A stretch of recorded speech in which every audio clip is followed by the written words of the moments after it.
ಜಯತಿ ಹರಿರಚಿಂತ್ಯಾಗ ಸರ್ವದೇವೈಕವಂದ್ಯಾಗ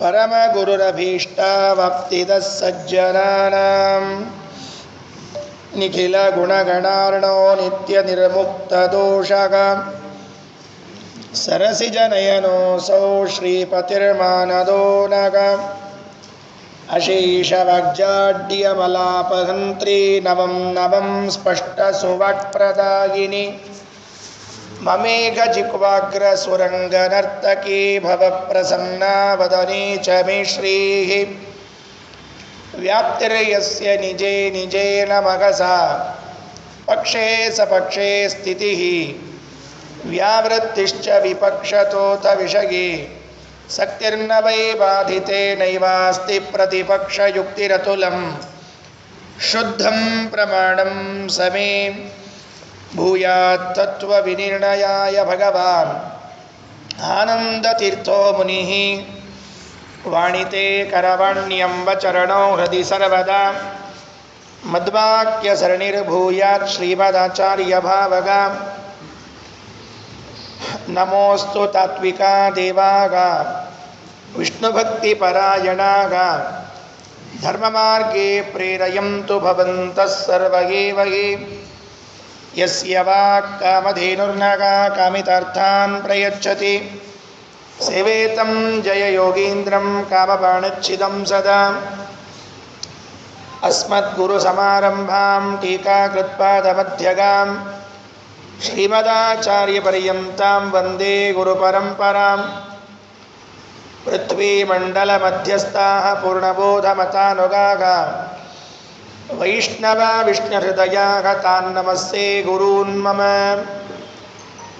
ಆಪಾದಮೌಳಿಪರ್ಯಂತಂ ಗುರುಣಾಮಾಕೃತಿಂ ಸ್ಮರೇತ್ ತೇನ ವಿಘ್ನಾಃ ಪ್ರಣಶ್ಯಂತಿ ಸಿದ್ಧ್ಯಂತಿ ಚ ಮನೋರಥಾಃ ಓಷ್ಠಾಪಿಧಾನಾನಕುಲೀದಂತೈಃ ಪರಿವೃತಾಪವಿಃ ಸರ್ವಸ್ಯೈವಾಚ ಚಾರುಮಾಮಿಘ ವಾದಗೇತ್ ಕಾಂತಾಯ ಕಲ್ಯಾಣಗುಣೈಕಧಾಮ್ನೇ ನಮದ್ಯುನಾಥ ಪ್ರತಿಮಪ್ರಭಾಯ ನಾರಾಯಣಾಯ ಕಿಲ ಕಾರಣಾಯ ಶ್ರೀಪ್ರಾಣನಾಥಾಯ ನಮಸ್ಕರೋಮಿ.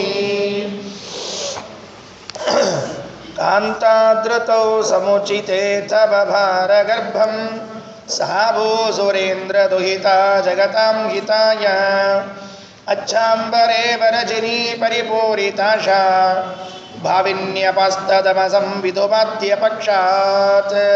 ಸ್ವಸ್ತಿಯಸ್ತು. ಮುಂದಿನ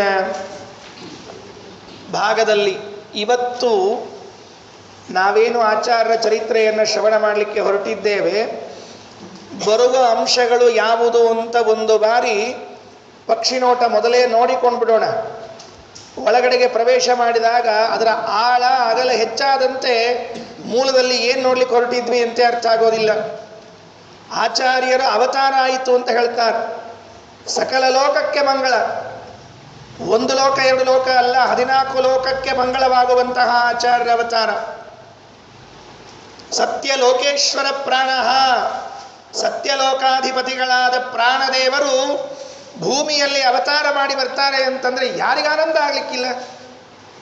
ಬಂದದ್ದೇ ಜಗತ್ತಿಗೆ ತತ್ವಜ್ಞಾನವನ್ನು ಕೊಡಬೇಕು ಅಂತ ಹೇಳಿ ಮೊದಲು ಆಚಾರ್ಯರು ಅವತಾರ ಮಾಡಿದರು ಅನ್ನುವಂತಹ ಅಂಶವನ್ನು ಕೇಳ್ತೇವೆ. ತಂದೆ ಮಗುವಿಗೆ ನಾಮಕರಣ ಮಾಡಿದರಂತೆ. ಏನಂತ ಇಟ್ಟಿರಬಹುದು ಹೆಸರನ್ನು? ಮುದ್ದಾದ ಹೆಸರಿಡಬೇಕು. ನಾಮಕರಣ ಮಾಡುವಾಗಲೂ ಕೂಡ ಆ ವ್ಯಕ್ತಿಗೆ ಅದು ಸೂಟೇಬಲ್ ಹೌದೋ ಅಲ್ಲೋ ಅಂತ ನೋಡಿಡಬೇಕು. ಇಲ್ಲದೆ ಇದ್ದರೆ ಕೊನೆಗೆ ಇಟ್ಟ ಹೆಸರನ್ನಾದರೂ ಅವರು ಸಾರ್ಥಕ ಮಾಡಿಕೊಳ್ಬೇಕು. ತಂದೆ ತಾಯಿ ಇಟ್ಟ ಹೆಸರನ್ನು ಮಕ್ಕಳು ಸಾರ್ಥಕ ಮಾಡಿಕೊಳ್ಬೇಕು. ಇಲ್ಲ ತಂದೆ ತಾಯಿಗಳು ಇಡುವಾಗ ಆಲೋಚನೆ ಮಾಡಿಡಬೇಕಂತ ಹೆಸರನ್ನು. ಹಾಗಾದರೆ ನಡಿಲ್ಲಾಯರು ಹೇಗೆ ಹೆಸರಿಟ್ಟರು, ಏನು ನಾಮಕರಣ ಮಾಡಿದರು? ಅದಾದ ಮೇಲೆ ಮಗುವನ್ನು ಕರ್ಕೊಂಡು ಹೋಗಿ ಅನಂತಾಸನಿಗೆ ಒಪ್ಪಿಸಿದ್ರಂತೆ. ಉಪನಿಷ್ಕ್ರಮಣ ಅಂತ ಕರೀತಾರೆ ಅದಕ್ಕೆ. ಮನೆಯಿಂದ ಗುಡಿ ಕರ್ಕೊಂಡು ಹೋಗೋದು ಒಂದು ಶಾಸ್ತ್ರ ಅಂತ ಹೇಳ್ತಿರ್ತೀವಿ. ಬರೀ ಆ ಗುಡಿ ಕರ್ಕೊಂಡು ಹೋಗೋ ಶಾಸ್ತ್ರ ಏನಿದೆಯಲ್ಲ, ಅದು ಮಾಡಿದಾಗ ಅನಂತಾಸನಿಗೆ ಒಪ್ಪಿಸಿದ್ರಂತೆ ದೇವರು. ಈ ಮಗುವನ್ನು, ದೇವರಿಗೆ ಮಗುವನ್ನು ಒಪ್ಪಿಸುವಾಗ ಹೇಗೆ ಅನುಸಂಧಾನ ಮಾಡಿ ಒಪ್ಪಿಸಿದ್ರು. ಅದಾದ ಮೇಲೆ ಆ ಎದುರು ಮನೆಯಲ್ಲಿ ಒಬ್ಬ ಬ್ರಾಹ್ಮಣ ಇದ್ದಂತೆ, ಮೂಡಿಲ್ಲಾಯ ಅಂತ ಒಬ್ಬ ಬ್ರಾಹ್ಮಣ. ಆತ ಆಚಾರ್ಯರಿಗೊಂದು ಗೋದಾನ ಮಾಡಿದ್ನಂತೆ. ಗೋದಾನ ಮಾಡಿದಾಗ ಅವನಿಗೇನು ಫಲ ಸಿಕ್ತು? ದಾನ ಕೊಡುವಾಗ ಎಂಥವ್ರಿಗೆ ದಾನ ಕೊಡಬೇಕು, ಏನು ದಾನ ಕೊಡಬೇಕು, ಕೊಟ್ಟಾಗ ಏನು ಅನುಸಂಧಾನ ಇರಬೇಕು. ಅದಾದ ಮೇಲೆ ಮಗು ಹುರುಳಿ ತಿಂತಂತೆ. ಇಷ್ಟೆಲ್ಲ ಅಂಶಗಳು ಮುಂದಿನ ಭಾಗದಲ್ಲಿ ನಾವು ಕೇಳ್ತಾ ಇರೋದು. ಈ ಎಲ್ಲ ಅಂಶಗಳಲ್ಲೂ ಕೂಡ ನಾವು ಶಾಸ್ತ್ರೀಯವಾದ ಅನುಸಂಧಾನ ಮಾಡಬೇಕು. ಕೇವಲ ಚರಿತ್ರೆಯನ್ನು ಕೇಳಿ ಚರಿತಾರ್ಥರಾಗಬಾರ್ದು. ಆಯ್ತು ಚರಿತ್ರೆ ಕೇಳಿದ್ದೀವಲ್ಲ ಅಂತ ಹೇಳಿದ್ರೆ ಏನು ಚರಿತ್ರೆ ಕೇಳೋದಕ್ಕೇನ ಇದ್ದದ್ದಿಲ್ಲಿ? ಚರಿತ್ರೆ ಕೇಳಿ ಚರಿತಾರ್ಥರಾಗೋಕ್ಕಿಂತ ನಮ್ಮ ಜೀವನದಲ್ಲಿ ಅದನ್ನು ಹೇಗೆ ಅಳವಡಿಸ್ಕೊಳ್ಬೇಕು ಅಂತ ಅನುಸಂಧಾನ ಮಾಡಬೇಕು. ದೊಡ್ಡವ್ರ ಕಥೆಯನ್ನು ಕೇಳೋದು ಯಾಕೆ? ಅದು ನಮ್ಮ ಜೀವನಕ್ಕೆ ಏನು ಉಪಯೋಗ ಬೀಳ್ತದೆ ಅನ್ನೋದಕ್ಕಾಗಿ ಕೇಳೋದು. ಕೇಳಿ ಬಿಡೋದಿದ್ರೆ ಇದನ್ನೇನೋ ಎದನ್ನೇನು ಎಲ್ಲನೂ ಕೇಳಿಬಿಡ್ಬೋದು. ಬೇರೆ ಕಥೆ ಕಾದಂಬರಿಗಳನ್ನು ಕೇಳಿ ಬಿಸಾಡುವಂತೆ ಇದನ್ನು ತೆಗೆದು ಹಾಕೋ ಹಾಗಿಲ್ಲ. ಇದನ್ನು ಅವಶ್ಯವಾಗಿ ನಮ್ಮ ಜೀವನದಲ್ಲಿ ಅಳವಡಿಸ್ಕೊಳ್ಬೇಕಾಗ್ತದೆ. ಅಂತಹ ಅದ್ಭುತವಾದ ಅಂಶಗಳಿವೆ. ಇಷ್ಟು ಅಂಶಗಳಲ್ಲಿ ಎಷ್ಟನ್ನು ಹೇಳಲಿಕ್ಕೆ ಇವತ್ತು ಆಗ್ತದೋ, ದೇವರು ಪ್ರೇರಣೆ ಮಾಡ್ತಾರೋ, ವಾಯುದೇವರು ಪ್ರೇರಣೆ ಮಾಡ್ತಾರೋ ಅಷ್ಟನ್ನು ಅವಶ್ಯವಾಗಿ ಹೇಳ್ತೇನೆ. ಇಷ್ಟು ಹೇಳಬೇಕು ಅಂತ ಇಟ್ಕೊಂಡಿದ್ದೀನಿ. ದೇವರೇನು ಮಾಡಿಸ್ತಾನೆ ಗೊತ್ತಿಲ್ಲ. ಗರ್ಭ ಧರಿಸಿದ್ರು 12 ವರ್ಷದ ಸೇವೆ ಅನಂತರದಲ್ಲಿ ಅಂತ ಹೇಳುವ ಪದ್ಯ 23ನೇ ಪದ್ಯ. ಗರ್ಭಧಾರಣೆ ಮಾಡಿದ್ದನ್ನು ಹೇಗೆ ವರ್ಣನೆ ಮಾಡಬೇಕು? ಕಾಳಿದಾಸನು ವರ್ಣನೆ ಮಾಡಿದ್ದಾನೆ. ಕಿರಾತಾರ್ಜುನೀಯದಲ್ಲಿ ಇದು ಯಾರು ಬೇರೆ ಮಾಘಕವಿ ಮತ್ತೊಬ್ಬರು ಎಲ್ಲರೂ ಕೂಡ ವರ್ಣನೆಯನ್ನು ಮಾಡಿದ್ದಾರೆ. ಆದರೆ ಪಂಡಿತಾಚಾರ್ಯ ವರ್ಣನೆ ಮಾಡುವ ಕ್ರಮವೇ ಬೇರೆ ಇದೆ. ಗರ್ಭಿಣಿಯಾಗಿದ್ದಾಳೆ ತಾಯಿ. ಆ ಮಗು ಜಗತ್ತಿಗೆ ದೊಡ್ಡದಾದ ಉಪಕಾರವನ್ನು ಮಾಡಲಿಕ್ಕೆ ಬರುವಂತಹ ಮಗು. ಯಾರಿಗೆ ಸತ್ಪುತ್ರರಾಗಬೇಕು ಅಂತ ಅಪೇಕ್ಷೆ ಇದೆಯೋ ಅವರು ಭಾಗವತದಲ್ಲಿನ ದಶಮಸ್ಕಂದದಲ್ಲಿ ಗರ್ಭಸ್ತುತಿ ಅಂತ ಬರ್ತದೆ, ಅದನ್ನು ಕೇಳಬೇಕು ಅಂತ ಹೇಳ್ತಾರೆ. ಅದರ ಜೊತೆಗೆ ಮಧ್ವ ವಿಜಯದ 2ನೇ ಸರ್ಗವನ್ನು ಕೇಳ್ತಾ ಇದ್ರೆ, ಮನೆಯಲ್ಲಿ ಗಂಡಂದರು ಪಾರಾಯಣ ಮಾಡ್ತಾ ಇದ್ರೆ ಒಳ್ಳೆ ಸತ್ಸಂತಾನ ಆಗತ್ತೆ. ಯಾಕೆ ಅಂದರೆ ವಾಯುದೇವರ ಮಗನಾಗಿ ಬಂದದ್ದು. ಕಾಂತಾದೃತೌ ಸಮುಚಿತೇತ ಬಭಾರ ಗರ್ಭಂ ಸಾಭೂ ಸುರೇಂದ್ರ ದುಹಿತಾ ಜಗತಾಂ ಹಿತಾಯ ಅಚ್ಛಾಂಬರೇವ ರಜನೀ ಪರಿಪೂರಿತಾಶ ಭಾವಿನ್ಯಪಸ್ತತಮಸಂ ವಿದುಮಾದ್ಯ ಪಕ್ಷಾತ್. ಉಪಮಾಲಂಕಾರ ದೃಷ್ಟಾಂತ ಕೊಡ್ತಾರೆ. ಇದು ಹೇಗೋ ಹಾಗೆ ವೇದವತಿಯರು ಗರ್ಭಧಾರಣೆಯನ್ನು ಮಾಡಿದರು ಅಂತ ಇಮ್ಯಾಜಿನ್ ಮಾಡಲಿಕ್ಕೂ ಆಗೋದಿಲ್ಲ. ಇಷ್ಟು ಸುಂದರವಾಗಿ ಕಲ್ಪನೆ ಮಾಡಲಿಕ್ಕೂ ಆಗದೇ ಇದ್ದಂತೆ ರೂಪಕವನ್ನು ಕೊಡ್ತಾ ಇದ್ದಾರೆ. ರಾತ್ರಿ ರಾತ್ರಿ ಅಂತನ್ನುವುದು ಸ್ತ್ರೀಲಿಂಗ, ರಜನಿ ಅನ್ನುವುದು ಸ್ತ್ರೀ. ಆ ರಜನಿ ಎನ್ನುವಂತಹ ರಾತ್ರಿಯನ್ನ ಸ್ತ್ರೀಯನ್ನಾಗಿ ಕಲ್ಪನೆ ಮಾಡಿ ರಾತ್ರಿಯಲ್ಲಿ ಚಂದ್ರ ಮೂಡಿ ಬರ್ತಾನೆ. ನೋಡ್ರಿ ಹೇಗೆ ವರ್ಣನ ಮಾಡ್ತಾರೆ ಅಂತಂದ್ರೆ, ರಾತ್ರಿಯಲ್ಲಿ ಚಂದ್ರ ಬರ್ತಾನೆ. ಆ ಚಂದ್ರ ಬರುವುದು ಯಾವ ಪಕ್ಷದಲ್ಲಿ ಅಂತ ಕೇಳಿದ್ರೆ ಶುಕ್ಲ ಪಕ್ಷದಲ್ಲಿ. ಶುಕ್ಲ ಪಕ್ಷದಲ್ಲಿ ಚಂದ್ರ ರಾತ್ರಿಯಲ್ಲಿ ಒಡಮೂಡಿ ಬರ್ತಾನೆ. ಆ ಚಂದ್ರ ಬಂದ ಅಂತಂದ್ರೆ ಮುಂದೆ ಎಲ್ಲ ಕತ್ತಲೆ ನಿವಾರಣೆ ಆಗ್ತದಂತೆ. ಪಂಡಿತಾಚಾರ್ಯ ವರ್ಣನೆ ಮಾಡುವಾಗ ಹೇಗೆ ವರ್ಣನೆ ಮಾಡ್ತಾರೆ ಅಂದರೆ, ರಜನಿ ರಾತ್ರಿ. ಎಂಥ ರಾತ್ರಿ? ಎಲ್ಲ ರಾತ್ರಿಯಲ್ಲಿ ಚಂದ್ರ ಬರೋದಿಲ್ಲ.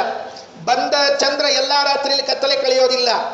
ಶರದೃತು ಇದೆಯಲ್ಲ, ಶರದೃತುವಿನಲ್ಲಿ ಬಂದ ಚಂದ್ರ ಮಾತ್ರ ಕತ್ತಲೆ ಕಳಿತಾನಂತ. ಯಾಕೆ ಹಾಗಾಗಬೇಕು ಅಂತ ಕೇಳಿದರೆ, ಶರದೃತುವಿನಲ್ಲಿ ಮಳೆ ಚಿಂತೆ ಇರೋದಿಲ್ಲ, ಮೋಡಗಳ ಹಾರಾಟ ಇರೋದಿಲ್ಲ, ಸ್ವಚ್ಛವಾದ ಆಕಾಶ ಇರ್ತದೆ. ಸ್ವಚ್ಛವಾದ ಆಕಾಶ ಏನಿದೆಯಲ್ಲ, ಆ ಸ್ವಚ್ಛವಾದ ಆಕಾಶದಲ್ಲಿ ರಾತ್ರಿ ಶುಕ್ಲ ಪಕ್ಷದಲ್ಲಿ ಚಂದ್ರನನ್ನ ತಂದು ಕತ್ತಲೆಯನ್ನೆಲ್ಲ ಕಳಿತದಂತೆ. ಇದನ್ನ ವೇದವತಿಗೆ ವರ್ಣನೆ ಮಾಡ್ತಾರೆ, ಹೋಲಿಸ್ತಾರೆ. ಹೇಗಿದೆ? ಚಂದ್ರ ಅಚರ್ ಮುಗಿದೋಯ್ತು. ಗರ್ಭದಲ್ಲಿದ್ದ ಶಿಶು ಅಂತಂದ್ರೆ ಅದೇ ಚಂದ್ರ. ಯಾರಿಂದ ಗರ್ಭಧಾರಣೆ ಮಾಡಿದ್ಲು ಅಂತ ಕೇಳಿದ್ರೆ, ಇದು ಶುಕ್ಲ ಪಕ್ಷದಿಂದ ಚಂದ್ರನ್ನ ಪಡಿತಾಳಂತೆ ರಾತ್ರಿ. ನಾರಾಯಣ ಪಂಡಿತಾಚಾರ್ಯರು ನಡಿಲ್ನಾಯರನ್ನ ಶುಕ್ಲ ಪಕ್ಷ ಅನ್ನಂಗಿಲ್ಲ, ಆದ್ಯ ಪಕ್ಷ ಅಂತಂತ ಇದ್ದಾರೆ. ನೋಡ್ರಿ ಎಷ್ಟು ಚೆನ್ನಾಗಿ ಶಬ್ದ ಮಾಡ್ತಾರೆ. ಯಾಕೆ ಅಂದರೆ ಪಕ್ಷದಲ್ಲಿ 2 ಪಕ್ಷ, ಒಂದು ಆದ್ಯ ಒಂದು ಅಂತ್ಯ. ನಮ್ಮಲ್ಲಿನವ್ರಿ ಶುಕ್ಲ ಕೃಷ್ಣ ಅಂತ ಕರೀತಿರ್ತಾರೆ. ನಂಗೆ ಇನ್ನೂ ನೆನಪಿದೆ, ಸಂಧ್ಯಾವಂದನೆ ಮಾಡುವಾಗ ಅಪ್ಪಂದ್ರೆ ಮಕ್ಕಳು ಕೇಳ್ತಿರ್ತಾರೆ ಯಾವ ಪಕ್ಷ ಇವಾಗ ಅಂತೇಳಿ. ಅವ್ನು ಗಾಬರಿಯೊಳಗೆ ಕೃಷ್ಣ ಪಕ್ಷ ಅಂದ್ಬಿಡ್ತಾನೆ. ಕೃಷ್ಣ ಪಕ್ಷನೋ ಅಂತಂತಾರೆ ಅಪ್ಪ. ಶುಕ್ಲ ಪಕ್ಷ, ಕೃಷ್ಣ ಪಕ್ಷ ಅಂತ. ನಾವು ಅವನಿಗೆ ಯಾವ ಪಕ್ಷ ಅಂತ ಅವನಿಗೆ ನೆನಪಿರೋದಿಲ್ಲ ಪಾಪ. ಭಾಳ ತಲೆ ಕೆಡಿಸಿದ್ರು ಅಂತ ಇಟ್ಕೊಳ್ರಿ, ಕೊನೆಗೆ ಕೈ ಎತ್ಬಿಡ್ತಾನೆ, ಪಕ್ಷ ಮಾಸ ಅಂದ್ಬಿಡ್ತಾನೆ, ಮುಗಿದು ಹೋಗಿ ಕೆಲಸ ಆಗ್ತದೆ. ಯಾವ ಪಕ್ಷ ಅಂತ ಗೊತ್ತಾಗಬೇಕಲ್ಲ. ಅದಕ್ಕೆ ಮೊದಲಿದ್ರೆ ಶುಕ್ಲ ಪಕ್ಷ, ಅದು ಆದ್ಯ ಪಕ್ಷ. ಕೃಷ್ಣ ಇದು ಅಂತ್ಯ ಪಕ್ಷ. ಅದಕ್ಕೆ ಶುಕ್ಲ ಪಕ್ಷದಿಂದ ಶರದೃತುವಿನ ರಾತ್ರಿ ಚಂದ್ರನನ್ನ ಹೊತ್ತಂತೆ ಆದ್ಯ ಪಕ್ಷಾತ್ ಮದ್ದಿಗೇಹ ಭಟ್ಟರೇನಿದ್ದಾರಲ್ಲ ಅವರ ಆದ್ಯ ಪಕ್ಷದಂತೆ. ಅವ್ರು ಯಾಕೆ ಆದ್ಯ ಪಕ್ಷನಾಗ್ತಾರೆ ಅಂತ ಕೇಳಿದ್ರೆ, ಆದ್ಯ ಅಂದರೆ ಪರಮಾತ್ಮ. ಯಾಕೆ? ಎಲ್ಲರ ಆದಿಯಲ್ಲಿ ಇದ್ದವನು ಯಾರೋ ಅವನು ಆದ್ಯ. ಆದ್ಯರು ಅಂತಿರ್ತಾರೆ. ಆದ್ಯರು ಅಂದರೆ ಯಾರು? ಎಲ್ಲರಿಗಿಂತ ಮೊದಲು ಇದ್ದರೆ ಅವರು ಆದ್ಯರು. ಹಾಗಾದರೆ ಆದ್ಯ ವಿಷ್ಣು, ಅವನ ಪಕ್ಷ ಉಳ್ಳವರು ಯಾರೋ ಅವರು ಆದ್ಯ ಪಕ್ಷ ಅಂತಂದರೆ ನಡಿಲ್ಲಾಯರು. ಆದ್ಯ ಪಕ್ಷಾತ್ ನಡಿಲ್ಲಾಯರಿಂದ ಈ ಭೂಸುರೇಂದ್ರ ದುಹಿತ ಬ್ರಾಹ್ಮಣನ ಮಗಳಾಗಿರುವಂತಹ ಈ ವೇದವತಿ ಸಮುಚಿತೇತ ಋತೌ ಯೋಗ್ಯವಾದ ಋತುವಿನಲ್ಲಿ, ಅದು ಹೇಗೆ ಶರದ್ ಋತುವಿನಲ್ಲೋ ಹಾಗೆ ಸ್ತ್ರೀ ಋತುಕಾಲದಲ್ಲಿ ಯಾವ ಕಾಲದಲ್ಲಿ ಗರ್ಭಧಾರಣೆ ಮಾಡಲಿಕ್ಕೆ ಯೋಗ್ಯವೋ ಆ ಕಾಲದಲ್ಲಿ ಗರ್ಭಧಾರಣೆಯನ್ನು ಮಾಡಿಲ್ಲಂತೆ. ಹೇಗಿತ್ತು ಗರ್ಭಧಾರಣೆ ಅಂತಂದರೆ, ಜಗತಾಂ ಹಿತಾಯ, ಜಗತ್ತಿಗೆ ಹಿತವನ್ನು ಉಂಟು ಮಾಡುವುದಕ್ಕಾಗಿ ಗರ್ಭಧಾರಣೆ ಮಾಡಿದ್ದಾಳಂತೆ. ಯಾಕೆ ಹೀಗೆ ಹೇಳಬೇಕಾಯಿತು? ಅಲ್ರಿ, ಅವ್ರ ಪಾಡಿಗೆ ಅವ್ರ ಗರ್ಭಿಣಿ ಆದರೆ ಜಗತ್ತು ಹಿತ ಅಂತ ಹೇಳ್ತಾರೆ ಯಾರಾದರೂ ಅಂತ ಕೇಳಿದ್ರೆ, ಭಾಗವತ ಒಂದು ಮಾತು ಹೇಳ್ತದೆ. ಕಶ್ಯಪರು ದಿತಿದೇವಿ ಗರ್ಭಧಾರಣೆ ಮಾಡಿದ ಮೇಲೆ ಹೇಳಿದ್ರಂತೆ, ನಿನ್ನ ಗರ್ಭ ಲೋಕ ಕಂಟಕ ಅಂತ ಹೇಳಿದ್ರಂತೆ. ಗಾಬರಿ ಆಯ್ತು ಬಳಿ. ಏನ್ರಿ ಅಂದ್ಲು. ಗರ್ಭಧಾರಣೆ ಮಾಡಿಬಿಟ್ಟಿದ್ದಾಳೆ. ಆಮೇಲೆ ಕೇಳಿದ್ರಂತೆ, ಹೇಗೆ ಹುಡ್ತದೆ ಮಗು ಹೇಳ್ರಿ ಅಂತ ಕೇಳಿದ್ರಂತೆ ಗಂಡನನ್ನ. ಅವತ್ತೆಲ್ಲ ಈ ಡಾಕ್ಟರು ಗೈನಕಾಲಜಿಸ್ಟು ಸ್ಕ್ಯಾನಿಂಗ್ ಗಿನಿಂಗ್ ಇದ್ದಿದ್ದಿಲ್ಲ. ಆ ಋಷಿಗಳು ತಮ್ಮ ತಪಸ್ಸಾಮರ್ಥ್ಯದಿಂದಲೇ ಹೇಳ್ತಿದ್ರಂತೆ. ಒಂದು ಬಾರಿ ದಿವ್ಯ ದೃಷ್ಟಿಯಿಂದ ನೋಡಿ ಕಶ್ಯಪ ಹೇಳಿದ್ರಂತೆ, ನಿನ್ನ ಮಕ್ಕಳು 2 ಹುಡ್ತಾವೆ, ಅವಳಿ ಮಕ್ಕಳು ಜಗತ್ ಕಂಟಕರಾಗ್ತಾರೆ ಅಂತ ಹೇಳಿದ್ರಂತೆ. ಹಾಗಾಗಬಾರ್ದು. ಇವ್ರು ಹುಟ್ಟೋ ಮಕ್ಕಳು ಜಗತ್ತಿಗೆ ಕಂಟಕರಾಗಬಾರದು, ಜಗತ್ತಿಗೆ ಹಿತಕರರಾಗಬೇಕು. ಅದಕ್ಕೆ ಇಲ್ಲಿ ಹುಟ್ಟುವಂತಹ ಮಗು ಹೇಗಿತ್ತು ಅಂತ ಕೇಳಿದ್ರೆ, ಜಗತಾಂ ಹಿತಾಯ, ಜಗತಾಂ ಸುಖಾಯ, ಜಗತ್ತಿಗೆ ಸುಖವನ್ನುಂಟು ಮಾಡುವಂತಹ ಮಗು ಬರ್ತಾ ಇದೆ. ಕಾಂತಾತ್ ಗಂಡನಿಂದ, ಸಮುಚಿತೇ ಋತೌ ಯೋಗ್ಯವಾದ ಋತುವಿನಲ್ಲಿ, ಬಭಾರ ಗರ್ಭಂ ಗರ್ಭಧಾರಣೆ ಮಾಡಿದ್ಲು. ಮಧ್ಯದಲ್ಲಿ ಒಂದು ಅಥ ಶಬ್ದ ಬರ್ತದೆ, ಎಷ್ಟು ಚೆನ್ನಾಗಿದೆ ನೋಡಿ. ಶಾಸ್ತ್ರ ಓದ್ತಾ ಇರಬೇಕು ಆಗಾಗ. ಕಾಂತಾದೃತೌ ಸಮುಚಿತೇಥ ಬಭಾರ ಗರ್ಭಂ, ಸಮುಚಿತೆ ಅಥ ಬಭಾರ ಗರ್ಭಂ. ಅಥ ಅಂತ ಯಾಕೆ ಕರೀತಾರೆ? ಅಥ ಶಬ್ದೋ ಮಂಗಲಾರ್ಥ. ಆಚಾರ ಹೇಳ್ತಾರೆ, ಅಥ ಅಂತಂದ್ರೆ ಏನು ಗೊತ್ತಾ? ಮಂಗಳ ಅಂತ ಅರ್ಥ. ಇವರು ಗರ್ಭಧಾರಣೆ ಮಾಡಿದ್ದು ಮಂಗಳ ಆಯಿತು. ಇಲ್ಲದೆ ಇದ್ರೆ ಏನು ಪರಿಸ್ಥಿತಿ ಆಗ್ತಿತ್ತು? 21 ಜನ ಆಚಾರ್ಯರು ಬಂದು, ಆಚಾರ್ಯರು ಅಂತ ಕರೆಸಿಕೊಂಡವರು ಬ್ರಹ್ಮಸೂತ್ರಗಳು, ವೇದಗಳು, ಉಪನಿಷತ್ತುಗಳು ಎಲ್ಲ ತಪ್ಪಾಗಿ ವ್ಯಾಖ್ಯಾನವನ್ನು ಮಾಡಿ ಓದುವನಿಗೆ, ಜಿಜ್ಞಾಸುವಿಗೆ ಮಾರ್ಗವನ್ನು ತಪ್ಪಿಸಿಬಿಟ್ಟಿದ್ರು. ಅದಾಗಬಾರ್ದು, ಅಮಂಗಳ ಆಗಿತ್ತು. ಈಗ ಇವಳು ಗರ್ಭಧಾರಣೆ ಮಾಡಿದ್ದು ಮಂಗಳ ಆಯಿತಂತೆ. ಮಧ್ಯದಲ್ಲಿ ಒಂದು ಅಥ ಶಬ್ದ ತರ್ತಾರೆ. ಏನು ಬೇಕಾಗಿರಲಿಲ್ಲ, ಬೇರೆ ಶಬ್ದ ಇಡ್ಲಿಕ್ಕೆ ಬರ್ತಿತ್ತು ಪಂಡಿತಾಚಾರ್ಯರಿಗೆ. ಕಾಂತಾದೃತೌ ಸಮುಚಿತೇಥ ಬಭಾರ ಗರ್ಭಂ ಸಾ ಭೂಸುರೇಂದ್ರ ದುಹಿತ. ಭೂಸುರರು ಅಂದರೆ ಬ್ರಾಹ್ಮಣರು. ಸರಿಯಾಗಿ ಅರ್ಥ ಮಾಡಿಕೊಳ್ಳ್ರಿ. ಯಾರಿಗೂ ನಿಂದನೆ ಮಾಡ್ತಿಲ್ಲ ನಾನು, ವಿಷಯ ತಿಳಿಸುವ ಪ್ರಯತ್ನ ಮಾಡ್ತಾ ಇದ್ದೀನಿ. ಸಾ ಅಂದರೆ ಅವಳು, ಯಾರು? ವೇದವತಿ ದೇವಿ. ಭೂಸುರೇಂದ್ರ ದುಹಿತ, ಬ್ರಾಹ್ಮಣನ ಮಗಳು ಅಂತ ಹೇಳ್ತಾ ಇದ್ದಾರೆ. ಬ್ರಾಹ್ಮಣರಿಗೆ ಭೂಸುರರು ಅಂತ ಕರೀತಾರೆ. ನಡೆದಾಡುವ ದೇವರಂತೆ. ಭೂಮಿಯಲ್ಲಿದ್ದ ದೇವತೆಗಳು, ಭೂಮಿಯಲ್ಲಿದ್ದ ದೇವರು ಅಂದರೆ ಈ ಬ್ರಾಹ್ಮಣರು ಅಂತ ಕರೀತಾರೆ. ಯಾರು ತಪ್ಪು ತಿಳಿಬೇಡ್ರಿ. ಆ ಹೆಸರು ಉಳಿಸ್ಕೊಳ್ಳಿಕ್ಕೆ ನಾವು ಎಷ್ಟು ಪ್ರಯತ್ನ ಮಾಡಿದ್ದೀವಿ ಹೇಳಿ ನೋಡಂತ. ನಾವೇನು ಪ್ರಯತ್ನ ಮಾಡ್ತೀವಿ ಅದಕ್ಕಾಗಿ? ನಮ್ಮಲ್ಲಿ ಧರ್ಮ ಇಲ್ಲ, ಆಚರಣೆ ಇಲ್ಲ, ಏನೇನೇನೇನೋ ಇಲ್ಲ. ಹೆಸರಿಗೆ ಮಾತ್ರ ಬ್ರಾಹ್ಮಣ. ಏನಾದರೂ ಕೇಳಿದ್ರೆ ನಾವು ಯಾಕಾದರೂ ಹುಟ್ಟಿದೀವೋ ಬ್ರಾಹ್ಮಣರಾಗಿ ಬೈಕೊಂಡಾಡೋದು ಬೇರೆ. ಮತ್ತು ನಮ್ದೆಲ್ಲ ಶಾಸ್ತ್ರಗಳಲ್ಲಿ, ವೇದಗಳಲ್ಲಿ, ಪುರಾಣಗಳಲ್ಲಿ ನಮಗೆ ಭೂಸುರರು ಅಂತ ಕರೆದಿದ್ದಾರೆ. ಅವರು ಆಕಾಶದಲ್ಲಿದ್ದ ದೇವತೆಗಳಾದರೆ ಇವರು ನೆಲದಲ್ಲಿದ್ದ ದೇವತೆಗಳು ಅಂತ. ನೆಲದಲ್ಲಿದ್ದ ದೇವತೆಗಳು ಅಂತ ನಮ್ಮ ಹೆಸರನ್ನು ನಾವು ಅನ್ವರ್ಥ ಮಾಡಿಕೊಳ್ಬೇಕಾದ್ರೆ ವರ್ಣಾಶ್ರಮ ಧರ್ಮಗಳನ್ನು ಸರಿಯಾಗಿ ಪರಿಪಾಲನೆ ಮಾಡಬೇಕು. ಬಹಳ ಮಾಡೋದು ಬೇಡ. ಸಂಧ್ಯಾವಂದನೆಯನ್ನು ಸರಿಯಾಗಿ ಮಾಡಿ, ದೇವರ ಪೂಜೆಯನ್ನು ಮಾಡಿ, ನೈವೇದ್ಯ ವೈಷ್ಣುದೇವಗಳನ್ನು ಮಾಡಿ ಮನೆಯಲ್ಲಿ ಇದ್ದರೂ ಸಾಕು. ದೊಡ್ಡ ಭೂಸರು ಇವತ್ತಿನ ಕಾಲದಲ್ಲಿ ಇದಕ್ಕಿಂತ ಹೆಚ್ಚಿನ ಏನು ಮಾಡೋದು ಬೇಡ. ನಮ್ಮ ಕಡೆಯಿಂದ ದೇವರ ಅಪೇಕ್ಷೆ ಪಟ್ಟಿಲ್ಲ, ಶಾಸ್ತ್ರ ನಮ್ಮಿಂದ ಅಪೇಕ್ಷೆ ಪಟ್ಟಿಲ್ಲ. ಭೂಸುರರು ಅಂತ ಕರೆಸಿಕೊಳ್ಳಬೇಕಾದ ಅರ್ಹತೆಯನ್ನು ಪಡೆಯುವ ಪ್ರಯತ್ನ ಮಾಡಬೇಕು ನಾವು. ಇಲ್ಲದೇ ಇದ್ರೆ ಪ್ರಯೋಜನ ಇಲ್ಲ. ಸಾ ಭೂಸುರೇಂದ್ರ ದುಹಿತ ಜಗತಾಂ ಹಿತಾಯ, ಜಗತ್ತಿನ ಹಿತಕ್ಕಾಗಿ. ಅಚ್ಛಾಂಬರ, ಅಂಬರ ಅಂದರೆ ಬಟ್ಟೆ, ಅಚ್ಛ ಅಂದರೆ ಸ್ವಚ್ಛವಾದ ಬಟ್ಟೆ, ತಿಳಿಯಾದ ಬಟ್ಟೆ ಉಟ್ಕೊಂಡಿದ್ಲಂತೆ ಆ ಹೆಣ್ಮಗಳು. ಇಲ್ಲಿ ಅಚ್ಛಾಂಬರ ಅಂತಂದರೆ ಸ್ವಚ್ಛವಾದ ಆಕಾಶ. ಅಂಬರ ಅಂದರೆ ಆಕಾಶ. ಅಚ್ಛಾಂಬರ ಸ್ವಚ್ಛವಾದ ಆಕಾಶ ಅಂದರೆ ಮೋಡಗಳಿಲ್ಲದೆ ಇರುವಂಥ ಆಕಾಶ. ರಜನಿ ಅನ್ನೋದು ರಾತ್ರಿ. ಪರಿಪೂರಿತ ಆಶಾ, ಆಶಾ ಅಂದರೆ ದಿಕ್ಕು. ಎಲ್ಲ ದಿಕ್ಕುಗಳಲ್ಲಿ ಬೆಳಕನ್ನು ತುಂಬಬೇಕು ಅಂತ ಅಪೇಕ್ಷೆಯಿಂದ ರಾತ್ರಿ ಚಂದ್ರನನ್ನು ಹತ್ತಂತೆ ಗರ್ಭದಲ್ಲಿ ಧರಿಸಿದಂತೆ ಈ ವೇದವತಿಯು ಕೂಡ ಧರಿಸಿದ್ಲು.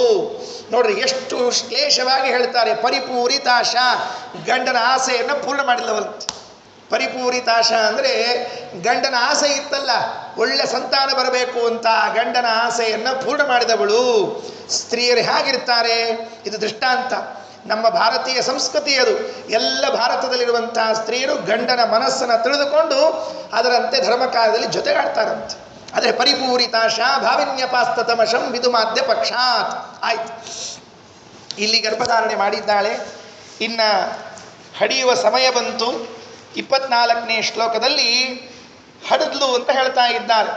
ಆದರೆ ಈ ಹುಟ್ಟು ವಾಯುದೇವರ ಈ ಜನನ, ಈ ಅವತಾರ ಲೋಕದಲ್ಲಿ ಎಲ್ಲೂ ನೋಡ್ಲಿಕ್ಕೆ ಸಿಗದೇ ಇರುವಂಥ ಅವತಾರ, ಪರಮಾದ್ಭುತವಾದದ್ದು. ತಂಪೂರ್ವ ಪಕ್ಷ ಬಿಂಸಿತ ಬಿಂಬಮಿವ ಪ್ರವೃದ್ಧಂ ಯಾವತ್ ವಿಜೇಂದ್ರ ವನಿತಾ ಸುಷುಮೇತ್ರ ತಾವತ್ ಅಂಶೇನ ವಾಯುರವತೀರ್ಯ ಸರೂಪ್ಯ ಪೀಠೆ ವಿಷ್ಣುಂ ಪ್ರಣಮ್ಯ ಭವನಂ ಪ್ರಯೌ ತದೀಯಂ. ಕೇಳಿಸಿಕೊಳ್ಳ್ರಿ, ಒಂದೊಂದು ಶಬ್ದ ಹಾಕುವಾಗ ನಾರಾಯಣ ಪಂಡಿತಾಚಾರ್ಯರು ಎಷ್ಟು ಗಂಭೀರವಾಗಿ, ಎಷ್ಟು ರಸಭರಿತವಾಗಿ ಹಾಕ್ತಾರೆ. ತಂ ಪೂರ್ವ ಪಕ್ಷ ಸಿತ ಬಿಂಬಮಿವ ಪ್ರವೃದ್ಧಂ. ಗರ್ಭ ಬೆಳೀತು ಅಂತ ಹೇಳಬೇಕು. 1 ತಿಂಗಳಾಯ್ತು, 2 ತಿಂಗಳಾಯ್ತು, 3 ತಿಂಗಳಾಯ್ತು, 9 ತಿಂಗಳಾಯ್ತು ಅಂತ ಹೇಳಬೇಕಲ್ಲ. ಹೇಗೆ ಹೇಳ್ತೀರಿ? ಹೇಳೋ ಕಾಲಕ್ಕೆ ಸೌಜನ್ಯಯುತವಾಗಿ ಹೇಳಿರಬೇಕು, ಕೇಳಿದ್ರೆ ಅರ್ಥ ಆಗಿರ್ಬೇಕು. ಅದಕ್ಕೆ ಹೇಳಿದ್ರು ಪೂರ್ವ ಪಕ್ಷ ಸಿತ ಬಿಂಬಮಿವ. ಶುಕ್ಲ ಪಕ್ಷದ ಚಂದ್ರ ಬೆಳೀತಾ ಹೋಗ್ತಾನಲ್ಲ ಹಾಗೆ ಅಂತ ಹೇಳಿದ್ರು. ಎಷ್ಟು ಸೊಗಸಾಗಿ ಹೀಗೆ ವರ್ಣನೆ ಮಾಡ್ಲಿಕ್ಕೆ ಆಗ್ತದ ನೋಡ್ರಿ. ಗರ್ಭ ಬೆಳೀತು, 1 ತಿಂಗಳಾಯ್ತು, 2 ತಿಂಗಳು ಹಿಂಗೆ ಹೇಳ್ಬಾರ್ದು. ಅದು ಅಶ್ಲೀಲ ಹೇಳಬಾರ್ದು. ಹೇಗೆ ಹೇಳಿದ್ರು? ಪೂರ್ವ ಪಕ್ಷ ಶುಕ್ಲ ಪಕ್ಷದ ಸಿತಬಿಂಬ ಚಂದ್ರಬಿಂಬ ಮಿವ ಪ್ರವೃದ್ಧಂ. ಚಂದ್ರಬಿಂಬ ಹಾಗೆ ನಿತ್ಯ ನಿತ್ಯ ಬೆಳೀತಾ ಬೆಳೀತಾ ಹೋಗ್ತದೋ ಹಾಗೆ ಬೆಳೆದಿದ್ದನ್ನು ಯಾವದ್ವಿಜೇಂದ್ರ ವನಿತಾ ಸುಷುವೇತ್ರ ತಾವತ್. ಇಲ್ಲಿ ಹಡದ್ಲು. ಯಾವ ದಿವಸ ಹಡೆದಿದ್ದಾಳೆ, ಯಾವತ್ತು ಹುಟ್ಟಿದ್ದಾಳೆ ಅಂತನ್ನುವುದಕ್ಕೆಲ್ಲ ಅನೇಕ ಪ್ರಮಾಣಗಳು ನಾವೆಲ್ಲ ಆಚರಣೆ ಮಾಡಬೇಕು. ಅದನ್ನೆಲ್ಲ ಮುಂದಿನ ಶ್ಲೋಕದಲ್ಲಿ ಹೇಳ್ತೀವಿ. ಆಗೇನಾಯಿತು? ಯಾವಾಗ ಇಲ್ಲಿ ಹಡದ ಆ ಕೂಸು ಹುಟ್ಟಿತ ಭೂಮಿಗೆ ಬಂತೋ ವಾಯುದೇವರ ಮೇಲಿಂದ ತಳಗಿಳಿದ್ರಂತೆ. ಎಲ್ಲಿಂದ ಇಳಿದಿರಬೇಕು ವಾಯುದೇವರು? ಸತ್ಯಲೋಕೇಶ್ವರ ಪ್ರಾಣ ಯತ್ರಾವತರದುತ್ಸುಕ. ಸತ್ಯಲೋಕಾಧಿಪತಿಗಳಾಗಿದ್ದವರು ಎಲ್ಲಿದೆಯೋ ಸತ್ಯಲೋಕ ನಮಗೇನು ಗೊತ್ತು? ಭೂಹು ಭುವಃ ಸ್ವಃ ಮಹಃ ಜನಃ ತಪಃ ಸತ್ಯಂ. ಸತ್ಯಲೋಕ ಅಷ್ಟು ದೂರ ಇದೆ. ಆ ಸತ್ಯಲೋಕದಿಂದ ಇಳಿದು ಬಂದರು ವಾಯುದೇವರು. ಅಂಶೇನ ವಾಯು ಅವತೀರ್ಯ. ನೋಡ್ರಿ, ಇಲ್ಲೊಂದು ಸ್ವಾರಸ್ಯ. ಮತ್ತೆ ಪಂಡಿತಾಚಾರ್ಯ ಹೇಳುವಾಗ ಮೂಲ ರೂಪ ಬರಲಿಲ್ಲ, ಒಂದು ಅಂಶ ಬಂತಷ್ಟೆ. ಮೂಲ ರೂಪದ ವಾಯುದೇವರಲ್ಲೇ ಸತ್ಯಲೋಕದಲ್ಲೇ ಇದ್ದಾರೆ. ಅಂಶೇನ ವಾಯು ಅವತೀರ್ಯ. ಭೂಮಿಗಳ ಎಲ್ಲಿಳಿದ್ರು ಬಂದು ವಿಮಾನ ಎಲ್ಲಿ ಲ್ಯಾಂಡ್ ಆಯ್ತು ಹೇಳಿ ನೋಡಂತೆ. ಸತ್ಯಲೋಕದಿಂದ ಬಂದ ಹೆಲಿಪ್ಯಾಡ್ ಎಲ್ಲಿಗಿಳಿತು ಅಂತ ಕೇಳಿದ್ರೆ ಪಾಜಕಕ್ಕೆ ಬರಲಿಲ್ಲ, ಮೊದಲು ಸರೂಪ್ಯ ಪೀಠೆ ಅನಂತಾಸನ ಗುಡಿ ಮುಂದೆ ಇಳಿತಂತೆ ವಿಮಾನ. ಏನು ಆಶ್ಚರ್ಯ ಅಲ್ಲ? ಇಲ್ಲಿ ಬರಬೇಕಾಗಿದೆ, ವಾಸ್ತವಿಕವಾಗಿ ಇಲ್ಲಿ ಹುಟ್ಟಬೇಕಾಗಿದೆ ಪಾಜಕದಲ್ಲಿ. ಮೊದಲು ಇಳಿದಿದ್ದು ಎಲ್ಲಿ ಅಂತ ಕೇಳಿದ್ರೆ ಅಂಶೇನ ವಾಯುರವತೀರ್ಯ ಸರೂಪ್ಯ ಪೀಠೆ. ರೂಪ್ಯ ಪೀಠದಲ್ಲಿ ಇಳಿದ್ರು. ಅನಂತಾಸನ ಮನೆ ಮುಂದೆ ಬಂದರು, ದೇವಸ್ಥಾನಕ್ಕೆ ಮುಂದೆ ಬಂದರು. ವಿಷ್ಣುಂ ಪ್ರಣಮ್ಯ ಅಲ್ಲಿ ನಮಸ್ಕಾರ ಹಾಕಿದ್ರಂತೆ. ಏನಾಶ್ಚರ್ಯ ರೀ ನಮ್ಮ ವಾಯುದೇವರ ಚರಿತ್ರೆ ಎಲ್ಲಾದರೂ. ವಿಷ್ಣುಂ ಪ್ರಣಮ್ಯ ಆ ಅನಂತಾಸನಿಗೆ ಸಾಷ್ಟಾಂಗ ನಮಸ್ಕಾರ ಹಾಕಿ, ಶ್ರೀಹರಿ ನಿನ್ನಾಜ್ಞೆಯಂತೆ ನಾನು ಅವತಾರ ಮಾಡಿ ಬರ್ತಾ ಇದ್ದೇನೆ. ಸಜ್ಜನರ ಮೇಲೆ ಅನುಗ್ರಹ ಮಾಡಬೇಕು ಅಂತ ಬಂದಿದ್ದೇನೆ. ದೇವತೆಗಳ ಎಲ್ಲ ಪ್ರಾರ್ಥನೆಯನ್ನು ಹಾರವ ಧೃತಿ ನಿಧಾಯ, ಹೃದಯದಲ್ಲಿ ಹಾರದಂತೆ ಹಾಕಿಕೊಂಡು ಬಂದಿದ್ದೇನೆ. ಇನ್ನು ಮುಂದಿನ ಎಲ್ಲ ಚಟುವಟಿಕೆಗಳು ಕೂಡ ನಿನಗೆ ಸಮರ್ಪಿತವಾಗಲಿ. ಕರಿಷ್ಯಮಾಣ ನಿಚ ತಸ್ಯ ಪೂಜಾಂ ಸಂಕಲ್ಪಯಾಮಾಸ. ಭೀಮಾವತಾರದಲ್ಲಿ ಅಷ್ಟೇ ಅಲ್ಲ, ಭೀಮಾವತಾರದಲ್ಲಿ ವೇದವ್ಯಾಸ ದೇವರು ಕಂಡು ಕೂಡಲೇ ಇನ್ನು ಮುಂದಿನ ಎಲ್ಲ ಕೆಲಸಗಳು ನಿನಗೆ ಸಮರ್ಪಣೆ ಅಂತ ಒಪ್ಪಿಸಿದ್ದಲ್ಲ. ಮಧ್ವಾಚಾರ್ಯರಾಗಿ ಬಂದಾಗಲೂ ಕೂಡ ಯಾವಾಗ ಅನಂತಾಸನಿಗೆ ನಮಸ್ಕಾರ ಮಾಡಿದರೋ ಕರಿಷ್ಯಮಾಣಾನಿ ಚ ತಸ್ಯ ಪೂಜಾಂ ಸಂಕಲ್ಪಯಾಮಾಸ. ಇನ್ನು ಮುಂದೆ ಮಾಡುವಂತಹ ಬಾಲಲೀಲೆಗಳು, ಮಣಿವಂತನ ಸಂಹಾರ, ಸರ್ಪಮಯಾಸುರನ ಸಂಹಾರ, ಹುರುಳಿ ಭಕ್ಷಣ, ಅನಂತರದಲ್ಲಿ ಗೋದಾನ ಸ್ವೀಕಾರ, ಮುಂದೆ ಉಪನಯನ, ಮುಂದೆ ಏನೇನು ಕರ್ಮಗಳಿವೆಯೋ, ವಾದಿ ದಿಗ್ವಿಜಯ, ಗ್ರಂಥ ರಚನ, ಪ್ರತಿಯೊಂದನ್ನು ಕೂಡ ಭಗವಂತನಿಗೆ ಹೀಗೆ ಸಮರ್ಪಣೆ ಮಾಡಿಬಿಟ್ಟು ನಾವೆಲ್ಲ ಹಾಗೆ ಮಾಡಬೇಕು. ಹೇಳಿದ್ದೇನೆ ನಾನು, ಇವತ್ತೇ ನಾಳೆ ಮಾಡುವ ಕರ್ಮಗಳನ್ನು ಸಮರ್ಪಣೆ ಮಾಡಿಬಿಡ್ರಿ, ಏನು ಬಾಧಕ ಇಲ್ಲ. ವಿಷ್ಣುಂ ಪ್ರಣಮ್ಯ. ಪ್ರಣಮ್ಯ ಏನು? ನಮಸ್ಕಾರ ಮಾಡಿ ಅಂತ ಹೇಳೋದನ್ನು ಅಂತ ಹೇಳಿದರು. ಯಾಕೆ? ಅದಕ್ಕೆ ಭಕ್ತಿಪೂರ್ವಕವಾದ ಅಂತ ಅರ್ಥ ಮಾಡಿಕೊಳ್ಬೇಕು. ನಮಸ್ಕಾರದಲ್ಲೂ ಭಕ್ತಿರಹಿತ, ಭಕ್ತಿಪೂರ್ವಕ ಅಂತ ಎರಡವ. ಭಾಗವತ ತೃತೀಯ ಸ್ಕಂದಲ್ಲಿ ಹೇಳುವಾಗ ಪ್ರಾಣಾಯಾಮ 2 ವಿಧ ಇದೆ ಅಂತೆ. ಒಂದು ಸಗರ್ಭ ಪ್ರಾಣಾಯಾಮ, ಒಂದು ಅಗರ್ಭ ಪ್ರಾಣಾಯಾಮ ಅಂತ ಹೇಳ್ತಾರೆ. ಹಾಗೆ ನಮಸ್ಕಾರದಲ್ಲೂ 2 ವಿಧ. ಬೇಕಾಬಿಟ್ಟಿ ನಮಸ್ಕಾರ, ಬೇಕಾದ ನಮಸ್ಕಾರ ಅಂತ 2 ನಮಸ್ಕಾರ ಹಾಗಿರ್ತದೆ. ಕೆಲವೊಮ್ಮೆ ಎದುರಿಗೆ ಕಾಣಬಾರ್ದವ್ರು ಕಂಡುಬಿಟ್ಟಿರ್ತಾರೆ, ನಮಸ್ಕಾರ ಮಾಡೋ ಇಚ್ಛೆ ಇರೋದಿಲ್ಲ, ಬಂದು ನಿಂತ್ಕೊಂಡ್ಬಿಟ್ಟಿರ್ತಾರೆ. ಏನು ಮಾಡಬೇಕು ಅಂಥೇಳಿ ಸುಮ್ಮನೆ ಒಂದು ನಮಸ್ಕಾರ ಮಾಡಿರ್ತಾರೆ ನೋಡ್ರಿ. ಅದು ಬೇಡಾಗಿರ್ತದೆ, ಅದು ಬೇಡಾದ ನಮಸ್ಕಾರ, ಅದು ಬೇಕಾದ ನಮಸ್ಕಾರ ಅಲ್ವೇ ಅಲ್ಲ. ನಿಜವಾಗಿ ನಾವೇನು ದೇವರಿಗೆ ತಲೆ ಬಾಗ್ತೀವಲ್ಲ, ಇದು ಬೇಕಾದ ನಮಸ್ಕಾರ. ಅದಕ್ಕೆ ಭಕ್ತಿಪೂರ್ವಕವಾಗಿ ನಮಸ್ಕಾರ ಮಾಡ್ತಾ ಇದ್ದಾರೆ. ವಿಷ್ಣುಂ ಪ್ರಣಮ್ಯ. ಯಾರು ನಮಸ್ಕಾರ ಮಾಡಿದವರು? ಪ್ರಾಣ ವಿಷ್ಣುಂ ಪ್ರಣಮ್ಯ. ಎಲ್ಲ ಕಡೆಗೆ ನಕಾರ ನೆನಪಿಟ್ಕೊಳ್ರಿ. ಪ್ರಾಣ ವಿಷ್ಣುವಿಗೆ ಪ್ರಣಾಮ. ಪ್ರಾಣ ವಿಷ್ಣುವಿಗೆ ಪ್ರಣಾಮವನ್ನು ಮಾಡಿ ಭವನಂ ಪ್ರಯ್ಯೌ ತದೀಯಂ. ಅವರ ಮನೆಗೆ ಹೋದ್ರಂತ. ಅವರ ಮನೆ ಅಂತ ಇಷ್ಟೇ ಹೇಳಿದ್ದಾರೆ ನಾರಾಯಣ ಪಂಡಿತಾಚಾರ್ಯ. ಯಾರ ಮನೆ ಅಂತ ಹೇಳಲಿಲ್ಲ, ಅವರ ಮನೆಗೆ ಹೋದರು ಅಂತ. ಈಗ ಇಷ್ಟು ಸಮಸ್ಯೆ ಅದ, ಯಾರ ಮನೆ ಅಂತ ಪ್ರಶ್ನೆ. ಈಗ ವಿಷ್ಣುಂ ಪ್ರಣಮ್ಯ ಭವನಂ ಪ್ರಯ್ಯೌ ತದೀಯಂ. ಅವರ ಮನೆಗೆ ಹೋದರು ಅಂದರೆ ವಾಯುದೇವರು ತಮ್ಮ ಮನೆಗೆ ಹೋದರು ಅಂತ, ಮದ್ದಿಗೆ ಭಟ್ರ ಮನೆಗೆ ಹೋದರು ಅಂತ ಅರ್ಥ ಮಾಡಬೇಕಾ? ಯಾಕೆ ಅಂದರೆ ಹಿಂದೆ ವಿಷ್ಣು ಬಂದಿದ್ದಾನೆ, ದೇವರ ಮನೆಗೆ ಹೋದರು ಅಂತ ಅರ್ಥವಾ? ಮದ್ದಿಗೆ ಭಟ್ರ ಮನೆಗೆ ಹೋದರು ಅಂತ ಅರ್ಥವಾ? ಅಥವಾ ತಾವು ಅವತಾರ ಮಾಡೋ ಮನೆಗೆ ಹೋದರು ಅಂತ ಅರ್ಥವಾ? ಎಲ್ಲಿ ಅರ್ಥ ಮಾಡಬೇಕು? ಯಾಕೆ ಅಂದರೆ ತತ್ ಶಬ್ದದಿಂದ ಹಿಂದೆ ಹೇಳಿದ ಯಾರನ್ನಾದರೂ ಪರಾಮರ್ಶೆ ಮಾಡ್ಲಿಕ್ಕೆ ಬರ್ತದೆ. ಹಿಂದೆ 3 ಜನ ಬಂದಿದ್ದಾರೆ. ಯಾರು ಬಂದಿದ್ದಾರೆ? ದ್ವಿಜೇಂದ್ರ ವನಿತಾ ಅರ್ಥಾತ್ ಬ್ರಾಹ್ಮಣ ಬಂದಿದ್ದಾರೆ. ನಡಿಲ್ಲಾಯ ದಂಪತಿಗಳು. ಅವರ ಮನೆಗೆ ಹೋದರು ಅಂತ ಅನ್ಬೇಕಾ? ವಿಷ್ಣು ಬಂದಿದ್ದಾನೆ, ವಿಷ್ಣುವಿನ ಮನೆಗೆ ಹೋದರು ಅನ್ಬೇಕಾ? ಅಥವಾ ತಾವತಾರ ಮಾಡೋ ಮನೆಗೆ ಹೋದರು ಅನ್ಬೇಕಾ? ವಾಯುದೇವರಿಗೆ ಸಂಬಂಧಿಸಿದ ಮನೆ ಅಂತ ಅರ್ಥ ಮಾಡಬೇಕಾ? ತತ್ ಶಬ್ದ 3ರಲ್ಲಿ ಪರಾಮರ್ಶೆ ಮಾಡ್ತದೆ. 3ಅನ್ನೂ ತಗೊಳ್ಬೇಕು. ವಿಷ್ಣುಂ ಪ್ರಣಮ್ಯ ಭವನಂ ಪ್ರಯ್ಯೌ ತದೀಯಂ. ವಿಷ್ಣುವಿಗೆ ನಮಸ್ಕಾರ ಮಾಡಿ ವಿಷ್ಣುವಿನ ಮನೆಗೆ ಹೋದರು ಅಂತ ಅರ್ಥ. ಯಾಕೆ? ಭವನ ಅಂತ ಶಬ್ದ ಕರೀತಿರ್ತಾರಲ್ಲ, ಯಾಕೆ ಭವನ ಅಂತ ಕರೀತಾರೆ ಹೇಳಿ ನೋಡಂತ. ನಮಗೆಲ್ಲ ಇಂದ್ರ ಭವನ, ಆ ಭವನ, ಈ ಅಂದ್ರೆ ಹೋಟೆಲ್ ಹೆಸರಲ್ಲ ಮತ್ತವು. ಯಾಕೆ ಕೆಲವರು ಕನ್ಫ್ಯೂಸ್ ಆಗ್ತಿರ್ತದೆ. ಹಿಂಗೆ ಹೇಳಿದ ಕೂಡಲೇ ಅದು ಹೋಟೆಲ್ ಹೆಸರು ಕಾಣಿಸ್ತಾ ಅಂತಕೊಂಡು ಹೇಳಿ. ಭವನ ಅಂದರೆ ಮನೆ ಅಂತ ಅರ್ಥ. ಇಂದ್ರ ಭವನ, ಕುಬೇರ ಭವನ, ವರುಣ ಭವನ ಅಂತೆಲ್ಲ ಮನೆಗಳಿಗೆ ಕರೀತಾರೆ.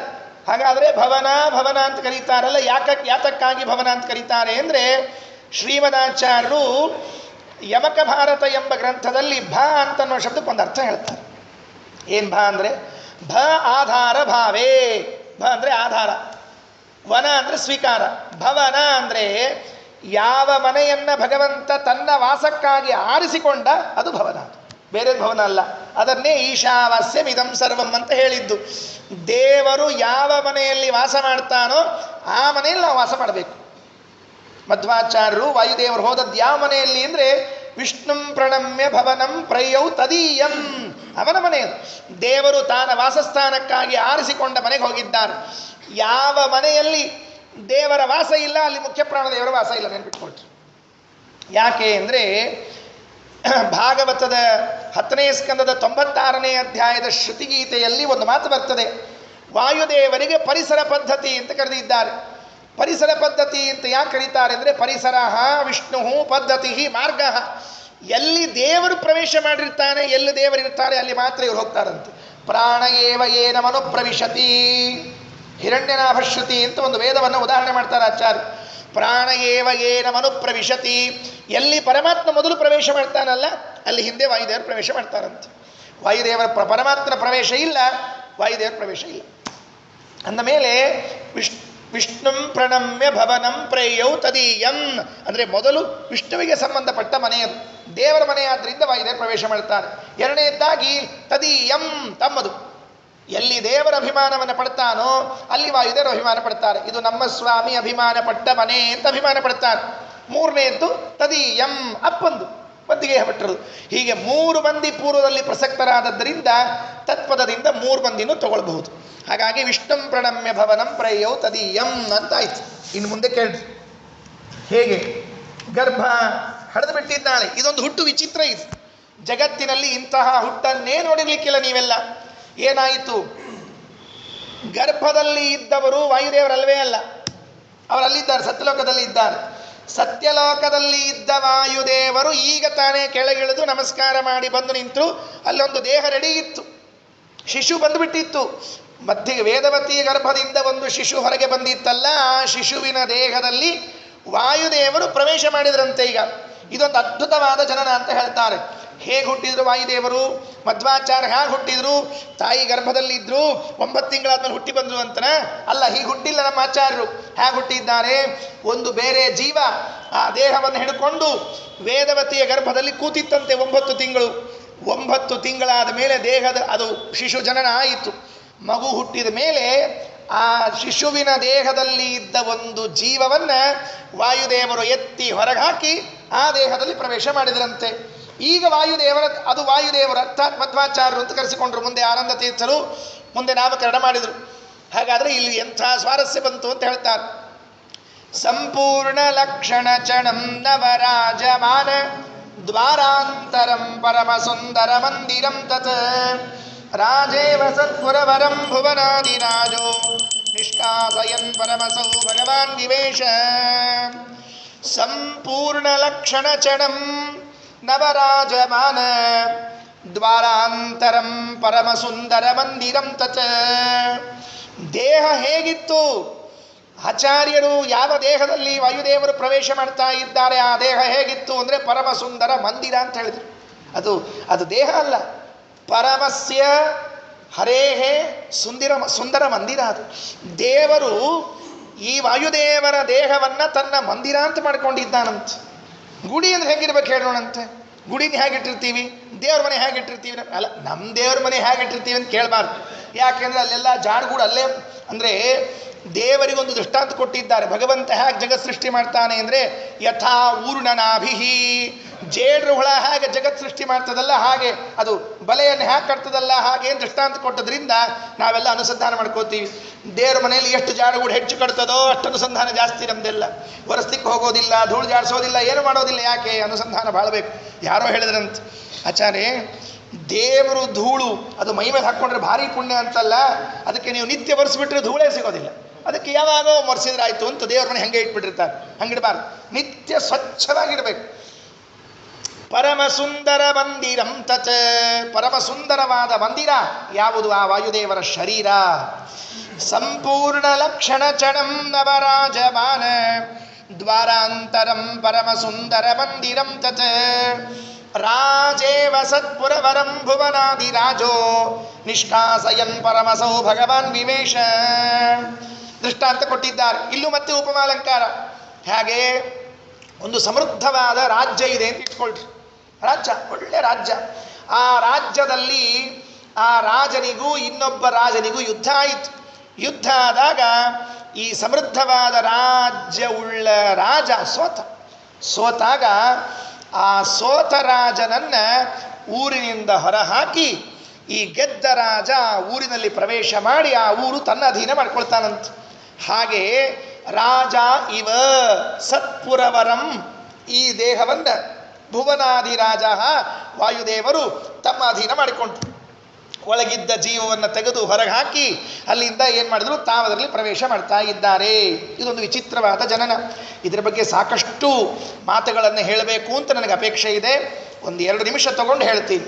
ಯಾವಾಗ ಅವತಾರ ಮಾಡಿದರು ಅಂತ ಪ್ರಶ್ನೆ ಬಂದರೆ ಅದಕ್ಕೆ ಹೇಳ್ತಾರೆ, ಮೊನ್ನೆ ಆಯಿತಲ್ಲ, ಯಾವ ಮಾಸದು? ಆಶ್ವೀನ ಮಾಸ ನಡೀತಾ ಇದೆ. ಮೊನ್ನೆ ದಶಮಿ. ಆಶ್ವೀನ ಮಾಸದಲ್ಲಿ ಆಶ್ವೀನ ಶುಕ್ಲ ದಶಮಿ ದಿವಸೇ ಭುವಿ ಪಾವನೆ. ಆಶ್ವೀನ ಶುಕ್ಲ ದಶಮಿ ದಿವಸ ಅಂದರೆ ಇವತ್ತು ನಾವು ವಿಜಯದಶಮಿ ಅಂತ ಆಚರಣೆ ಮಾಡ್ತೀವಲ್ಲ, ಅವತ್ತು ಮಧ್ಯಾಹ್ನ ವೇಲಾಯಾಮ್, ಮಧ್ಯಾಹ್ನದ ದಿವಸ ಬುಧವಾರೇ ಬರುತ್ತನೋ, ಬುಧವಾರ ಇತ್ತಂತ. ಅದನ್ನು ಬೇರೆ ಹೇಳ್ತಾರೆ ಪುರಾಣದಲ್ಲಿ. ಬುಧವಾರ ಆಶ್ವೀನ ಮಾಸ ಶುಕ್ಲ ಪಕ್ಷ ದಶಮಿ ಬುಧವಾರ ಮಧ್ಯಾಹ್ನ ಅಭಿಜಿನ್ ಮುಹೂರ್ತದಲ್ಲಿ ಮಧ್ವಾಚಾರ್ಯ ಅವತಾರ ಮಾಡಿದ್ದಾರಂತೆ. ಮಧ್ವ ಜಯಂತಿ ಅಂತ ಕರೀತಾ ಇದ್ದಾರೆ. ಸಪ್ತಮಿ ಅಂತಿದೆ ಅಂತ.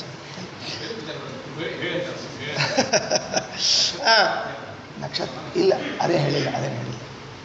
ನೀವು ಹಂಗೆ ಕೇಳಿದ್ರಿ, ಶ್ರವಣ ನಕ್ಷತ್ರ.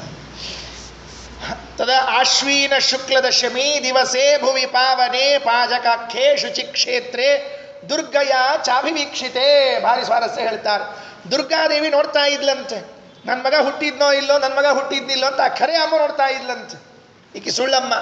ಯಾರಕ್ಕಿ ಸುಳ್ಳಮ್ಮ? ಈ ವೇದವತಿ. ಆಕೆಯನ್ನು ಹಡದೇ ಇಲ್ಲ ಬಿಟ್ಟಿಲ್ಲ ಸುಳ್ಳಮ್ಮ. ಈ ಯಶೋದ ಇದ್ದಂಗ್ರಿ. ಯಶೋದ ಈಕಿ ಸುಳ್ಳಮ್ಮ, ದೇವಕಿ ಖರೆ ಅಮ್ಮ. ಯಾಕಂದ್ರೆ ಅಕ್ಕಿ ಹಡದಕ್ಕಿ, ಹಡದವಳವಳು ಬೆಳೆಸಿದವಳು ಇವಳು. ಇಲ್ಲೂ ಹಾಗೆ ಆಗ್ಯದ. ನಿಜವಾದ ತಾಯಿ ದುರ್ಗೆ, ವೇದವತಿ ಸುಮ್ಮನೆ ಹೆಸರಿಗೆ ತಾಯಿ ಆದದ್ದರಿಂದ ದುರ್ಗಯ ಅಭಿವೀಕ್ಷಿತೆ ಜಾತೋ ಮಧ್ಯಾಹ್ನ ವೇಲಾಯಾಮ್ ಬುಧವಾರೇ ಮರುತ್ತನು ಅಂತ ಹೇಳಿದ್ದಾರೆ. ಮುಂದೆ ಇನ್ನೊಂದು ಸ್ಕಂದ ಪುರಾಣದಲ್ಲಿ ಹೇಳುವಾಗ ಬುಧ ಶ್ರವಣ ಸಂಯುಕ್ತ ಜಯಂತಿ ಜಗದೀಶಿತು. ಶ್ರವಣ ನಕ್ಷತ್ರದಿಂದ ಕೂಡಿತ್ತಂತೆ. ಶ್ರವಣ ನಕ್ಷತ್ರ ಬುಧವಾರ ಆಶ್ವಿನ ಶುಕ್ಲ ದಶಮಿ ಮಧ್ಯಾಹ್ನ ಅಭಿಜಿನ್ ಮುಹೂರ್ತದಲ್ಲಿ ವಾಯುದೇವರ ಅವತಾರ ಮಾಡಿದ್ದಾರಂತೆ. ಎಂಥ ಶ್ರವಣ ನಕ್ಷತ್ರ ವಿಷ್ಣು ದೈವತ್ಯ, ಭಗವಂತನೇ ಅದಕ್ಕೆ ದೇವತೆಯಾದದ್ದರಿಂದ ಅಂಥ ನಕ್ಷತ್ರದಲ್ಲಿ ಹುಟ್ಟಿ ಬಂದಿದ್ದಾರೆ ಅಂತ ಮೊದಲನೇ ಅಂಶ ನಾವು ತಿಳ್ಕೊಳ್ಬೇಕು. ಎರಡನೇದು ಯಾವ ಅಂಶ? ಈಗ ಅಲ್ಲಿದ್ದ ಜೀವ ಯಾರು ಪ್ರಶ್ನೆ. ಈಗ ಯಾಕೆ ಅಂದರೆ ಇಷ್ಟೊತ್ತು ಆ 9 ತಿಂಗಳು ಗರ್ಭದಲ್ಲಿ ಇದ್ದು ವಿಲಿ ವಿಲಿ ಅಂತಂದು ಪ್ರಾಣಿ ಪಾಪ ಕೊನೆಗೆ ಹೋಗೋ ದಿವಸ ಟಾಟಾ ಮಾಡಿ ಹೋಗ್ಬಿಡ್ತಲ್ಲ, ಅದು ಯಾರು? ಎಷ್ಟು ಆಶ್ಚರ್ಯ. ಪುರಾಣ ಹೇಳ್ತದೆ ಅದಕ್ಕೂ ಕೂಡ. ಯಾರು ಹೇಳಿದರು ಅಂತ ಕೇಳಿದ್ರೆ ಪುರಾಣದಲ್ಲಿ ಹೇಳುವಾಗ ವಾಯೋರಾಜ್ಞಾಂ ಪುರಸ್ಕೃತ್ಯ ಮಣಿಭದ್ರ ಸಗೇವಧಿ ಮಧ್ಯಗೇಹಸ್ಯ ಭಾರ್ಯಾಯಾಂ ಪ್ರವೇಶಂ ಕೃತವಾನ್ ಪ್ರಭು ಕುಬೇರ ಭೃತ್ಯಂ ತಂ ಪ್ರಾಹು ಅಂತ ಹೇಳಿದ್ದಾರೆ. ಕುಬೇರ ಇದ್ರಂತೆ. ಕುಬೇರ ಇದ್ದಾರಲ್ಲ, ಕುಬೇರ ವಾಯುದೇವರ ಅವತಾರ ಮಾಡ್ತಾರೆ ಅಂತ ವಾರ್ತೆ ಬಂತವರಿಗೆ. ಏನು ಸೇವೆ ಮಾಡಬೇಕು? ಯಾರಾದರೂ ಒಳ್ಳೆ ಕೆಲಸ ಮಾಡ್ತಾರೆ ಅಂತಿದ್ರೆ ಸೇವೆ ಮಾಡಲಿಕ್ಕೆ 100 ಜನ ತಯಾರಿರ್ತಾರೆ. ಹಾಗಾದರೆ ವಾಯುದೇವರ ಅವತಾರ ಮಾಡ್ತಾರೆ ಅಂತಂದರೆ ನಾವೇನು ಸೇವೆ ಮಾಡಬೇಕು ಅಂತ ಆಲೋಚನೆ ಮಾಡಿದ ಕುಬೇರ ನೋಡಿದ, ವಾಯುದೇವರಿಗೆ ಹಾಗೂ ಗರ್ಭವಾಸ ಇಲ್ಲ. ಗರ್ಭವಾಸ ಇಲ್ಲದ ವಾಯುದೇವರ ಶರೀರ ಅಲ್ಲಿ ಗರ್ಭದಲ್ಲಿ ನಿರ್ಮಾಣ ಆಗಬೇಕು. ಯಾಕೆಂದರೆ ಮನುಷ್ಯ ಲೋಕಕ್ಕೆ ಸಂಬಂಧಪಟ್ಟ ಶರೀರ ಆದ್ದರಿಂದ ಆ ಶರೀರವನ್ನು ಹಿಡಿದುಕೊಂಡು ಕೂಡ್ಲಿಕ್ಕೆ ಒಂದು ಯಾವುದಾದ್ರೂ ಜೀವನನ್ನು ಕಳಿಸೋಣ ಅಂತ ವಿಚಾರ ಮಾಡಿದ. ತನ್ನಲ್ಲಿರುವಂತಹ ಒಬ್ಬ ಸೇವಕ ಮಣಿಭದ್ರ ಅಂತ ಅವನ ಹೆಸರು. ಆ ಮಣಿಭದ್ರನಿಗೆ ಕರೆದು ಆಜ್ಞೆ ಮಾಡಿದ, ಏ ಮಣಿಭದ್ರ ಬಾ ಇಲ್ಲಿ ಎಂದ. ಮಣಿಭದ್ರ ಬಂದ. ಸ್ವಾಮಿ ಏನು ಅಂದರು? ನಿಂಗೊಂದು ಕಾರ್ಯ ಒಪ್ಪಿಸ್ತೀನಿ ಅಂದರು. ಅವಶ್ಯವಾಗಿ ಮಾಡ್ತೀನಿ ಅಂದರು. ವಾಯುದೇವರ ಸೇವೆ ಮಾಡುವ ಸೌಭಾಗ್ಯ ಅಂದರು. ಆನಂದ ಆಗೋಯ್ತು ಅವನಿಗೆ. ಏನ್ರಿ ವಾಯುದೇವರ ಸೇವೆ ಮಾಡೋದಂದ್ರೆ ಸುಮ್ಮನೆ ಆಗ್ತದ? ರೆಡಿ ಅಂದರೆ ಏನು ಮಾಡಬೇಕು? 9 ತಿಂಗಳು ಜೈಲಲ್ಲಿರಬೇಕು ಅಂದರು. ಅಯ್ಯೋ ಕಡೆ ಬರ, ಸೇವೆ ಮಾಡೋದು ಜೈಲಿನಾಗಿರ್ಬೇಕು. ಹೌದು ಅಂದರು. ಯಾಕೆ? ತಾಯಿಯ ಗರ್ಭ ಅಂದರೆ ಜೈಲಿದ್ದಂತೆ, ಮತ್ತೇನಿದೆ ಹೇಳಿ ನೋಡಂತೆ. ಅಲ್ಲೇನು ಮಲ್ಕೊಂಡ್ರೆ ನೋಡ್ರಿ, ಅಲ್ಲಿ ಕೈ ಅಲ್ಲಾಡಿಸ್ಲಿಕ್ಕೆ ಬರೋದಿಲ್ಲ, ಕಾಲು ಅಲ್ಲಾಡಿಸ್ಲಿಕ್ಕೆ ಬರೋದಿಲ್ಲ. ತಾಯಿ ಗರ್ಭದಲ್ಲಿ ಹಸಿವೆ ಆದರೆ ಹಸಿವೆ ಆಗ್ಯದಂತ ಹೇಳಿ ಬರೋಂಗಿಲ್ಲ. ಇಲ್ಲಿ ನೋಡ್ರಿ, ಹಸಿವೆ ಆದರೆ ಎಷ್ಟು ರೀತಿ ಅಂತ ಹೇಳ್ಬೋದು ನಮಗೆ. ಟೇಬಲ್ ಪುಟ್ ಹೇಳ್ಬೋದು, ಹೌದಿಲ್ಲ? ಹಸಿವೆ ಆಗ್ಯದ ಅಂತ ತಿಳ್ಕೊಂಡು ಹೇಳಿ ಭಾಂಡಿ ಒಗೆದು ಹೇಳ್ಬೋದು, ಹೌದಿಲ್ಲ? ಹೇಳ್ಬೋದು, ಬೇಕಾದ್ ಮಾಡ್ಬೋದಿಲ್ಲ. ಹಸಿವೆ ಆಗ್ಯದ ಅಂತ ಹೇಳಿದ್ರೆ ಬೈದು ಹೇಳ್ಬೋದು. ತಿಳಿತದಿಲ್ಲ ನಿನಗ, ಏನು ಮಾಡ್ಲಿಕ್ಕೆ ಬರ್ತಿಲ್ಲ, ಬೈಬೋದು. ಅಲ್ಲಿ ಏನು ಮಾಡ್ಲಿಕ್ಕೆ ಬರೋಂಗಿಲ್ಲ. ಸುಮ್ಮ ಕೂತಿರ್ಬೇಕು. ಅವ್ರು ಊಟಕ್ಕೆ ಹಾಕಿದಾಗ ಇಲ್ಲ ಅಟ್ಟೆಗೆಲ್ಲ. ಅಮ್ಮ ತಿಂದ ಆಹಾರ ಮೈ ಮೇಲೆಲ್ಲ ಹರಿತಾ ಇರ್ತದೆ, ಉಪ್ಪು ಖಾರ ಮತ್ತೊಂದು ಮುಗಿದೊಂದು ಛೇ ಛೇ ಛೇ ಛೇ ಛೇ. ಅಲ್ಲೇ ಮಲಮೂತ್ರ ಕೋಶಗಳು ಒಂದೇ ಎರಡೇ. ಅಷ್ಟರ ಮಧ್ಯದಲ್ಲಿ ಇದು ಕೂತಿರ್ಬೇಕು. 1 ದಿವಸನ 2 ದಿವಸನ 9 ತಿಂಗಳು. 1-2 ದಿವಸ ಕೂತ್ ನೋಡ್ರಿ ಗೊತ್ತಾಗ್ತದೆ ಅಂತಂದಿರ್ತಾರೆ. ಯಾವಾಗಲೂ ಚಷ್ಟೆ ಮಾಡ್ತಿರ್ತಾರೆ. 9 ತಿಂಗಳಲ್ಲಿದ್ದು ಹೊರಗೆ ಬರಬೇಕಲ್ಲ, ಜೈಲಲ್ಲಿ ಇದ್ದಂತೆ. ಅದಕ್ಕೆ ಹೇಳಿದ ಮಣಿಭದ್ರನಿಗೆ ಅಲ್ಲಿರಬೇಕು ಅಂದರು. ಏನಂದ? ವಾಯುದೇವರ ಸೇವೆಯನ್ನು ನಾನು ಮಾಡಲಿಕ್ಕೆ 9 ತಿಂಗಳು ಅವಶ್ಯವಾಗಿರ್ತೀನಿ ಎಂದ. ಬಂದೇ ಬಿಟ್ಟ. ಯಾವಾಗ ಮಧ್ಯಗೇಹ ಭಟ್ಟರಿಂದ ವೇದವತಿ ದೇವಿ ಗರ್ಭಧಾರಣೆ ಮಾಡಿದ್ರಲ್ಲ, ಆಗ ಗರ್ಭದಲ್ಲಿ ಬಂದ ಕೂತ ಜೀವ ಇದು ಮಣಿಭದ್ರ. ಆ ಮಣಿಭದ್ರ ಅಲ್ಲೇ ಕೂತಿದ್ದಾನೆ. 9 ತಿಂಗಳು ದೇಹ ಬೆಳೆಯಿತು. ಹೊರಗೆ ಬಂದ ಮೇಲೆ ವಾಯುದೇವರು ಬಂದ್ರಲ್ಲ, ನಮಸ್ಕಾರ ಮಾಡಿದ. ಸ್ವಾಮಿ ಅಂದ. ಹೊರಗೆ ಬಾ ಅಂದರು. ಸಾಕು, ಹೊರಗಡೆ ನಮಸ್ಕಾರ ಚಮತ್ಕಾರ ಎಲ್ಲ ಆಯಿತು, ಬಾ ಇನ್ನು ಹೊರಗೆ ಬಾ ಅಂದರು. ಈ ಕೆಲವು ಸುಳ್ಳಿರಿ ಖಾಲಿ ಪೀಲಿ ನಮಸ್ಕಾರ ಮಾಡ್ತಿರ್ತಾರೆ. ಖಾಲಿ ಪೀಲಿ ನಮಸ್ಕಾರ ನಮ್ಮ ಗುರುಗಳಿಗೆ ತಟಕ್ಕಿ ಬಂದ್ಬೇಕು. ಅವರು ನಮಸ್ಕಾರ ಇಲ್ಲ, ಮುಂದೇನು ಅನ್ಬೇಕು, ಬರೀ ನಮಸ್ಕಾರ ಅದು ಇಲ್ಲಿ ನಮಸ್ಕಾರದಾಗ ಮುಗಿಸೋಣ ಹೆಂಗೆ ಮುಂದೆ ಅಂತ ಕೇಳ್ದಂಗೆ. ಅದಕ್ಕೆ ಏನು ಅಂದರೆ ಹೊರಗೆ ಹಾಕಿದವನು ನಿಷ್ಕಾಸಯನ್, ಅವನನ್ನು ಹೊರಗೆ ಹಾಕಿ ಪ್ರವಿವೇಶ ಪರಮಸೋ ಭಗವಾನ್ ವಿವೇಶ ಪ್ರವೇಶ ಮಾಡ್ತಾ ಇದ್ದಾರಂತ. ಹಾಗಾದರೆ ಇದು ಯಾವ ಜನನ? ಇದು ಹ್ಯಾಕೆ ಬಂತು? ಏನು ಕಥೆ ಇದು ಅಂತ ಕೇಳಿದ್ರೆ, ಬ್ರಹ್ಮಸೂತ್ರದಲ್ಲಿ ಒಂದು ಅಧಿಕರಣ. ಯಾವ ಅಧಿಕರಣ ಅಂದರೆ ಯೋನ್ಯಧಿಕರಣ ಅಂತ ಒಂದು ಅಧಿಕರಣ ಬರ್ತದೆ. 3ನೇ ಅಧ್ಯಾಯದ 1ನೇ ಪಾದದ ಕೊನೆಯ ಅಧಿಕರಣ ಅದು. ಅಲ್ಲಿ ಓಂ ರೇತಸ್ಸಿಗ್ಯೋಗೋಥ ಓಂ ಅನ್ನುವಂತಹ ಸೂತ್ರ. ಆ ಸೂತ್ರದಲ್ಲಿ ಹೇಳುವಾಗ ಎಷ್ಟು ರೀತಿಯಿಂದ ಜಗತ್ತಿನಲ್ಲಿ ಶಿಶು ಜನನ ಆಗಿದೆ ಅಂತ ಒಂದು ಲೀಸ್ಟ್ ಕೊಟ್ಟಿದ್ದಾರೆ. ನಾವೆಲ್ಲ ಏನು ತಿಳ್ಕೊಂಡಿದ್ದೀವಿ, ಹಿಂಗೆ ಸಾಮಾನ್ಯವಾಗಿ ತಂದೆ ತಾಯಿಯಿಂದ ಹುಟ್ಟಿ ಬಂದದ್ದು ಅಂತ ಹಿಂಗೆ ತಿಳ್ಕೊಂಡಿದ್ದೀವಿ. ಇಲ್ಲವೇ ಇಲ್ಲ, ಇದು ಒಂದು ರೀತಿ ಅಷ್ಟೇ, ಇದು ಒಂದೇ ರೀತಿ ಇರೋದು. ಇದನ್ನು ಬಿಟ್ಟು ಅನೇಕ ಕ್ರಮಗಳಿವೆ. ಉದಾಹರಣೆಗೆ ಒಂದೊಂದಾಗಿ ಹೇಳ್ತಾರೆ ಶಾಸ್ತ್ರಕಾರರು. ಒಂದು ದಿವಸ ಈ ಆಸ್ತಿಕ ಮುನಿ ಅಂತ ಒಬ್ಬ ಇದ್ದಾರೆ. ಆಸ್ತಿಕ ಮುನಿ ಕೇಳಿದ್ದೀರಾ? ಯಾರು ಅಂದರೆ ಮಹಾಭಾರತದಲ್ಲಿ ಯಜ್ಞ ನಿಲ್ಲಿಸಿದವನು, ಸರ್ಪಯಾಗವನ್ನು ನಿಲ್ಲಿಸಿರುವಂಥವನು. ಆ ಸರ್ಪಯಾಗ ನಿಲ್ಲಿಸಿದ ಮುನಿ ಇದ್ದಾನಲ್ಲ, ಆ ಮುನಿ ಏನಾಯಿತು ಅಂತ ಕೇಳಿದ್ರೆ ಹುಟ್ಟಿದ್ದು ಹಾಗೆ. ಅದೊಂದು ಆಶ್ಚರ್ಯ ಕಥೆ. ಜರತ್ಕಾರು ಅಂತ ಅವರ ಅಪ್ಪ. ಆ ಜರತ್ಕಾರು ಅಂತನೋ ಅಪ್ಪ ಲಗ್ನ ಮಾಡಿಕೊಂಡಿರಲಿಲ್ಲ. ಬೇಡ ಅಂತ ಸುಮ್ಮನೆ ಸಾಧನೆ ಮಾಡಿಕೊಂಡಿರೋಣ, ಈ ಲಗ್ನ ಪಗ್ನ ಅಂದರೆ ಸುಮ್ಮನೆ ಸಾಧನೆಗೆ ತೊಂದರೆ ಆಗ್ತದೆ ಅಂತ ಬಿಟ್ಬಿಟ್ಟಿದ್ದ. ಅವ್ರ ಪಿತೃಗಳು ಬಂದು ಸೂಚನೆ ಮಾಡಿದರು, ಲಗ್ನ ಮಾಡ್ಕೋಬೇಕಪ್ಪ ಅಂದರು. ಅವ ಏನು ಮಾಡಿದ ಗೊತ್ತಾ? ಲಗ್ನ ಮಾಡ್ಕೋತೀನಿ, ಒಂದು ಕಂಡೀಷನ್ ಅಂದವ. ಏನು ಕಂಡೀಷನ್? ಕನ್ಯಾ ನನ್ನ ಹೆಸರಿಂದ ಇದ್ದರೆ ಮಾಡ್ಕೋತೀನಿ ಅಂದವ. ಅಂದರೆ ನನ್ನ ಹೆಸರು ಜರತ್ಕಾರು, ಕನ್ಯಾನೂ ಜರತ್ಕಾರು ಇದ್ದರೆ ಮಾಡ್ಕೋತೀನಿ ಅಂದ. ಆ ಪಿತೃಗಳು ಅಂದರು, ಬ್ಯಾರೆ ಹೆಸರಿದ್ದ ಕನ್ಯಾನ ಸಿಗವಲ್ವಾಗ ಯಾವ, ಇನ್ನು ನಿನ್ನ ಹೆಸರಿನ ಕನ್ಯಾ ಎಲ್ಲಿಂದ ತಗೊಂಡ್ರೆ ಅವರು ಜಗತ್ನಾಗ ಕನ್ಯಾ ಸಿಗೋದೇ ಕಷ್ಟ ಆಗ್ಯದ. ಈ ನಿನ್ನ ಹೆಸರಿನ ಬೇರೆ ಸಿಗಬೇಕ, ಇದ್ದದಕ್ಕೆ ನಿನ್ನ ಹೆಸರು ಇಟ್ಕೊಳ್ಳೋ ಮಾರ.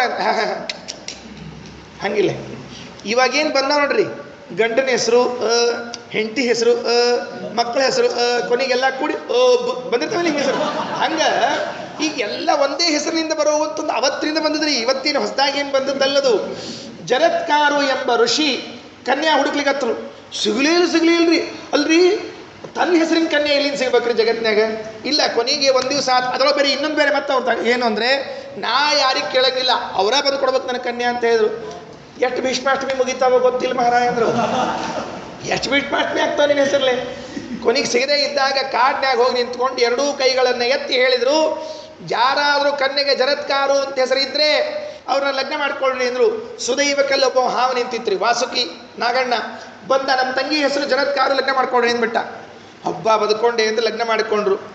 ಹೆಂಡತಿಗೊಂದು ಮಾತು ಹೇಳಿದ್ರಿ ಗಂಡ, ಏನು ಅಂದರೆ, ಯಾವುದೇ ಕಾರಣಕ್ಕೂ ನಾ ಏನು ಮಾಡಿದ್ರು ನನ್ನ ವಿರೋಧ ಮಾಡೋ ಹಂಗಿಲ್ಲ ಅಂದ್ರು. ಸಾಮಾನ್ಯ ಎಲ್ಲ ಗಂಡಂದ್ರೆ ಹಿಂಗೆ ಹೇಳ್ತಿರ್ತಾವಲ್ಲ, ಏನು ಮಾಡಿದ್ರು ವಿರೋಧ ಮಾಡಿ ಕೂಡುದು ಅಂತ ತಿಳ್ಕೊಂಡು ಹೇಳ್ತಿರಂಗಿಲ್ಲ. ಕೊನೆಗೆ ಎಷ್ಟು ಅಡ್ಜಸ್ಟ್ಮೆಂಟ್ ಮಾಡ್ಕೊಂಡಿರ್ತಾರೆ ಅಂತಂದರೆ ಅವ್ರು ಏನು ಮಾಡಿದ್ರು ಇವ್ರೇನು ವಿರೋಧ ಮಾಡ್ತಿರಂಗಿಲ್ಲ, ಅಲ್ಲಿಗೆ ಬಂದಿರ್ತದೆ ಪರಿಸ್ಥಿತಿ. ಹಾಗಾಗಿ ಹೇಳಿದ್ರು, ಏನು ವಿರೋಧ ಮಾಡೋ ಹಂಗಿಲ್ಲ ಅಂತಂದರು. ಹ್ಞೂ ಅನ್ಲಕ್ಕಿ ಪಾಪ. ಒಂದು ದಿವಸ ಹೀಗಾಯಿತು, ತೊಡೆ ಮೇಲೆ ಮಲ್ಕೊಂಡಿದ್ದು, ತಲೆ ಇಟ್ಕೊಂಡು ಹೆಂಡತಿ ತೊಡೆ ಮೇಲೆ ಮಲ್ಕೊಂಡಿದ್ದು. ಸಾಯಂಕಾಲ ಸೂರ್ಯಾಸ್ತ ಆಗ್ಲಿಕ್ಕೆ ಬಂತು. ಸೂರ್ಯಾಸ್ತ ಆಗಿಬಿಟ್ರೆ ಸಂಧ್ಯಾವಂದನೆಗೆ ತಡ ಆಗ್ತದಲ್ಲ ಅಂತ ಹೆಂಡತಿ ನೋಡ್ರಿ ಧರ್ಮಿಷ್ಠಳು, ಮನೆಯವ್ರನ್ನ ಎಬ್ಸೋಣ ಅಂತ ಸೂರ್ಯಾಸ್ತ ಆಗೋದ್ರೊಳಗೆ ಸಂಧ್ಯಾವಂದನೆ ಆಗಲಿ ಅಂತ ಎಬ್ಸಿದ್ರಂತೆ.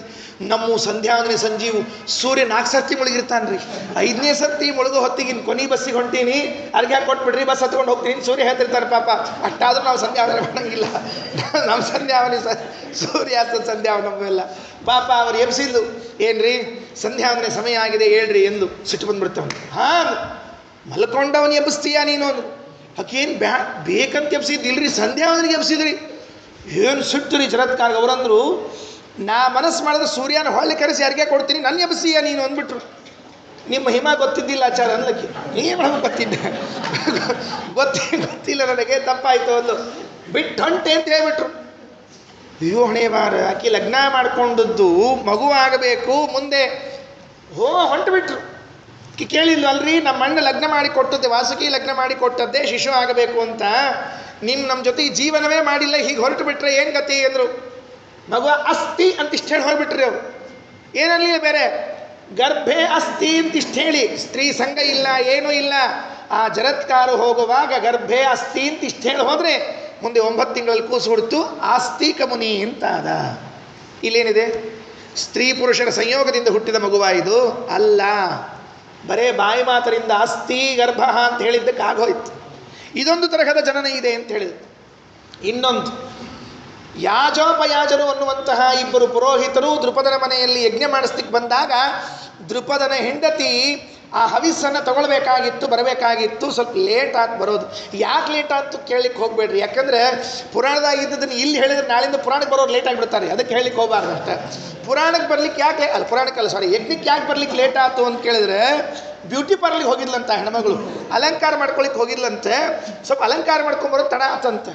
ಅಕ್ಕೇನಂದ್ರಿ, ಅಲ್ಲ ಆಚಾರ ಕಾಯ್ಲಿಕ್ಕೆ ಬಾ ಅಂದರೆ ಕಾಯಿಲ್ ಬಿಡೋನ್ಲಕ್ಕಿ, ಯಾಕೆ ನಮ್ಮ ಆಚಾರ ದಕ್ಷಿಣ ಕೊಟ್ಟು ಕರೆದೀನಿ ಅನ್ಲಕ್ಕಿ. ನೋಡ್ರಿ ಹಿಂಗಿರ್ತದೆ. ಭಾವನಾ ಹೆಂಗಿರ್ತದೆ ಅಂದ್ರೆ ಮನುಷ್ಯರಲ್ಲಿ ಅವ ಆಚಾರ ಬಂದಲ್ಲ, ನಾ ದಕ್ಷಿಣಿ ಕೊಟ್ಟಕ್ಕೆ ಬಂದಾನವ ಅಂದ್ಲು. ಆಚಾರ ತಿರ್ಸಷ್ಟಿದ್ದು ರೀ ಅವು. ಹೇಳಿ ಕೇಳಿ ಉತ್ತರ ಕರ್ನಾಟಕ ಆಚಾರ ಭಯಂಕರ ತಿರ್ಸಟ್ಟವು.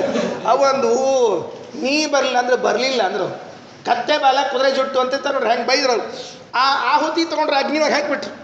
ಅಗ್ನಿ ಒಳಗೆ ಹಾಕಿದ್ರೆ ಅಲ್ಲಿಂದ ಇಬ್ಬರು ಗಂಡಸ್ ಮಕ್ಕಳು, ಒಂದು ಗಂಡು ಒಂದು ಹೆಣ್ಣು ಬಂದ್ಬಿಡ್ತು. ಅವಳೇ ಭಾರತೀ ದೇವಿ ದ್ರೌಪದಿ, ಇವ ದೃಷ್ಟದ್ಯುಮ್ನ ಬಂದಾಯಿತು.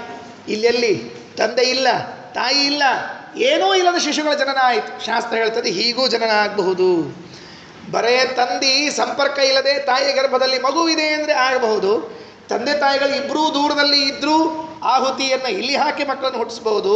ಕೇವಲ ತಂದೆಯಲ್ಲೇ ಮಕ್ಕಳು ಹುಟ್ಟಬಹುದಂತೆ. ಹಾಗೂ ಆಗಿದೆಯಾ? ಮಾಂಧಾತ ಹೇಗೆ ಹುಟ್ಟಿದ್ದಾನೆ? ಹೊಟ್ಟೆಯಲ್ಲಿ ಅಪ್ಪನ ಹೊಟ್ಟೆಯಲ್ಲಿ ಹುಟ್ಟುಬಿಟ್ಟ. ಅವನು ದೊಡ್ಡ ಕತ್ತೀರಿ ಪಾಪ. ನೀವು ಭಾಗವತಲ್ಲಿ ಕೇಳಿರ್ತೀರಿ. ಅವನು ಸಿಜರೀನ್, ಫಸ್ಟ್ ಸಿಜರೀನ್ ಅದು ಜಗತ್ತಿನೊಳಗೆ ಮಾಡಿದ್ದು. ಅಶ್ವಿನಿ ದೇವತೆಗಳು ಫಸ್ಟ್ ಸಿಜರೀನು. ಅಪ್ಪನ ಹೊಟ್ಟೆ ಕೊಯ್ದು ಕೂಸಿನ ಹೊರಗೆ ತೆಗೆದು ಎಲ್ಲ ಇರಲಿ, ಅದು ಒಂದು ಕೂಸು. ದ್ರೋಣಾಚಾರ್ಯರು ಧ್ವನಿ ಒಳಗೆ ಹುಟ್ಟ್ಯಾರ್ರಿ, ಅಲ್ಲಿ ಹೆಣ್ಣು ಇಲ್ಲೇ ಇಲ್ಲ, ಬರೀ ಅಪ್ಪೊಬ್ಬನ. ಹಿಂಗೆ ಜಗತ್ತೊಳಗೆ ಇಷ್ಟು ವಿಚಿತ್ರ ಹುಟ್ಟ್ಯಾವ ಅಂದ್ರೆ ಶುಕಾಚಾರ್ಯರು ಅರಣ್ಯ ಒಳಗೆ ಹುಟ್ಟ್ಯಾರ್ರಿ, ಸಮಿತ್ತೊಳಗೆ ವೇದವ್ಯಾಸ ದೇವರಿಂದ. ಹಿಂಗೆ ಎಲ್ಲದರ ಮಧ್ಯದಲ್ಲಿ ಇದು ಒಂದು ಜನನ ಅಂತ ಹೇಳಿದ್ದಾರೆ. ಯಾವುದೊಂದು ಜನನ? ಗರ್ಭೇವಾ ಬಹಿರೇವಾಥ. ಗರ್ಭದಲ್ಲಿ ಹುಟ್ಟೋದು ಒಂದು ಕ್ರಮ, ಆದರೆ ಗರ್ಭದಿಂದ ಹೊರಗೆ ಶಿಶು ಬಂದ ಮೇಲೆ ಅದರಲ್ಲಿ ಪ್ರವೇಶ ಮಾಡಿ ಜನನ ಅಂತನ್ನುವುದನ್ನು ಒಂದು ಒಪ್ಪಿದ್ದಾರೆ ಅಂತ ಹೇಳ್ತಾರೆ. ಈ ಕಥೆ ಪ್ರಾಯ ನೀವೆಲ್ಲ ಕೇಳಿದ್ದೀರೀಗ.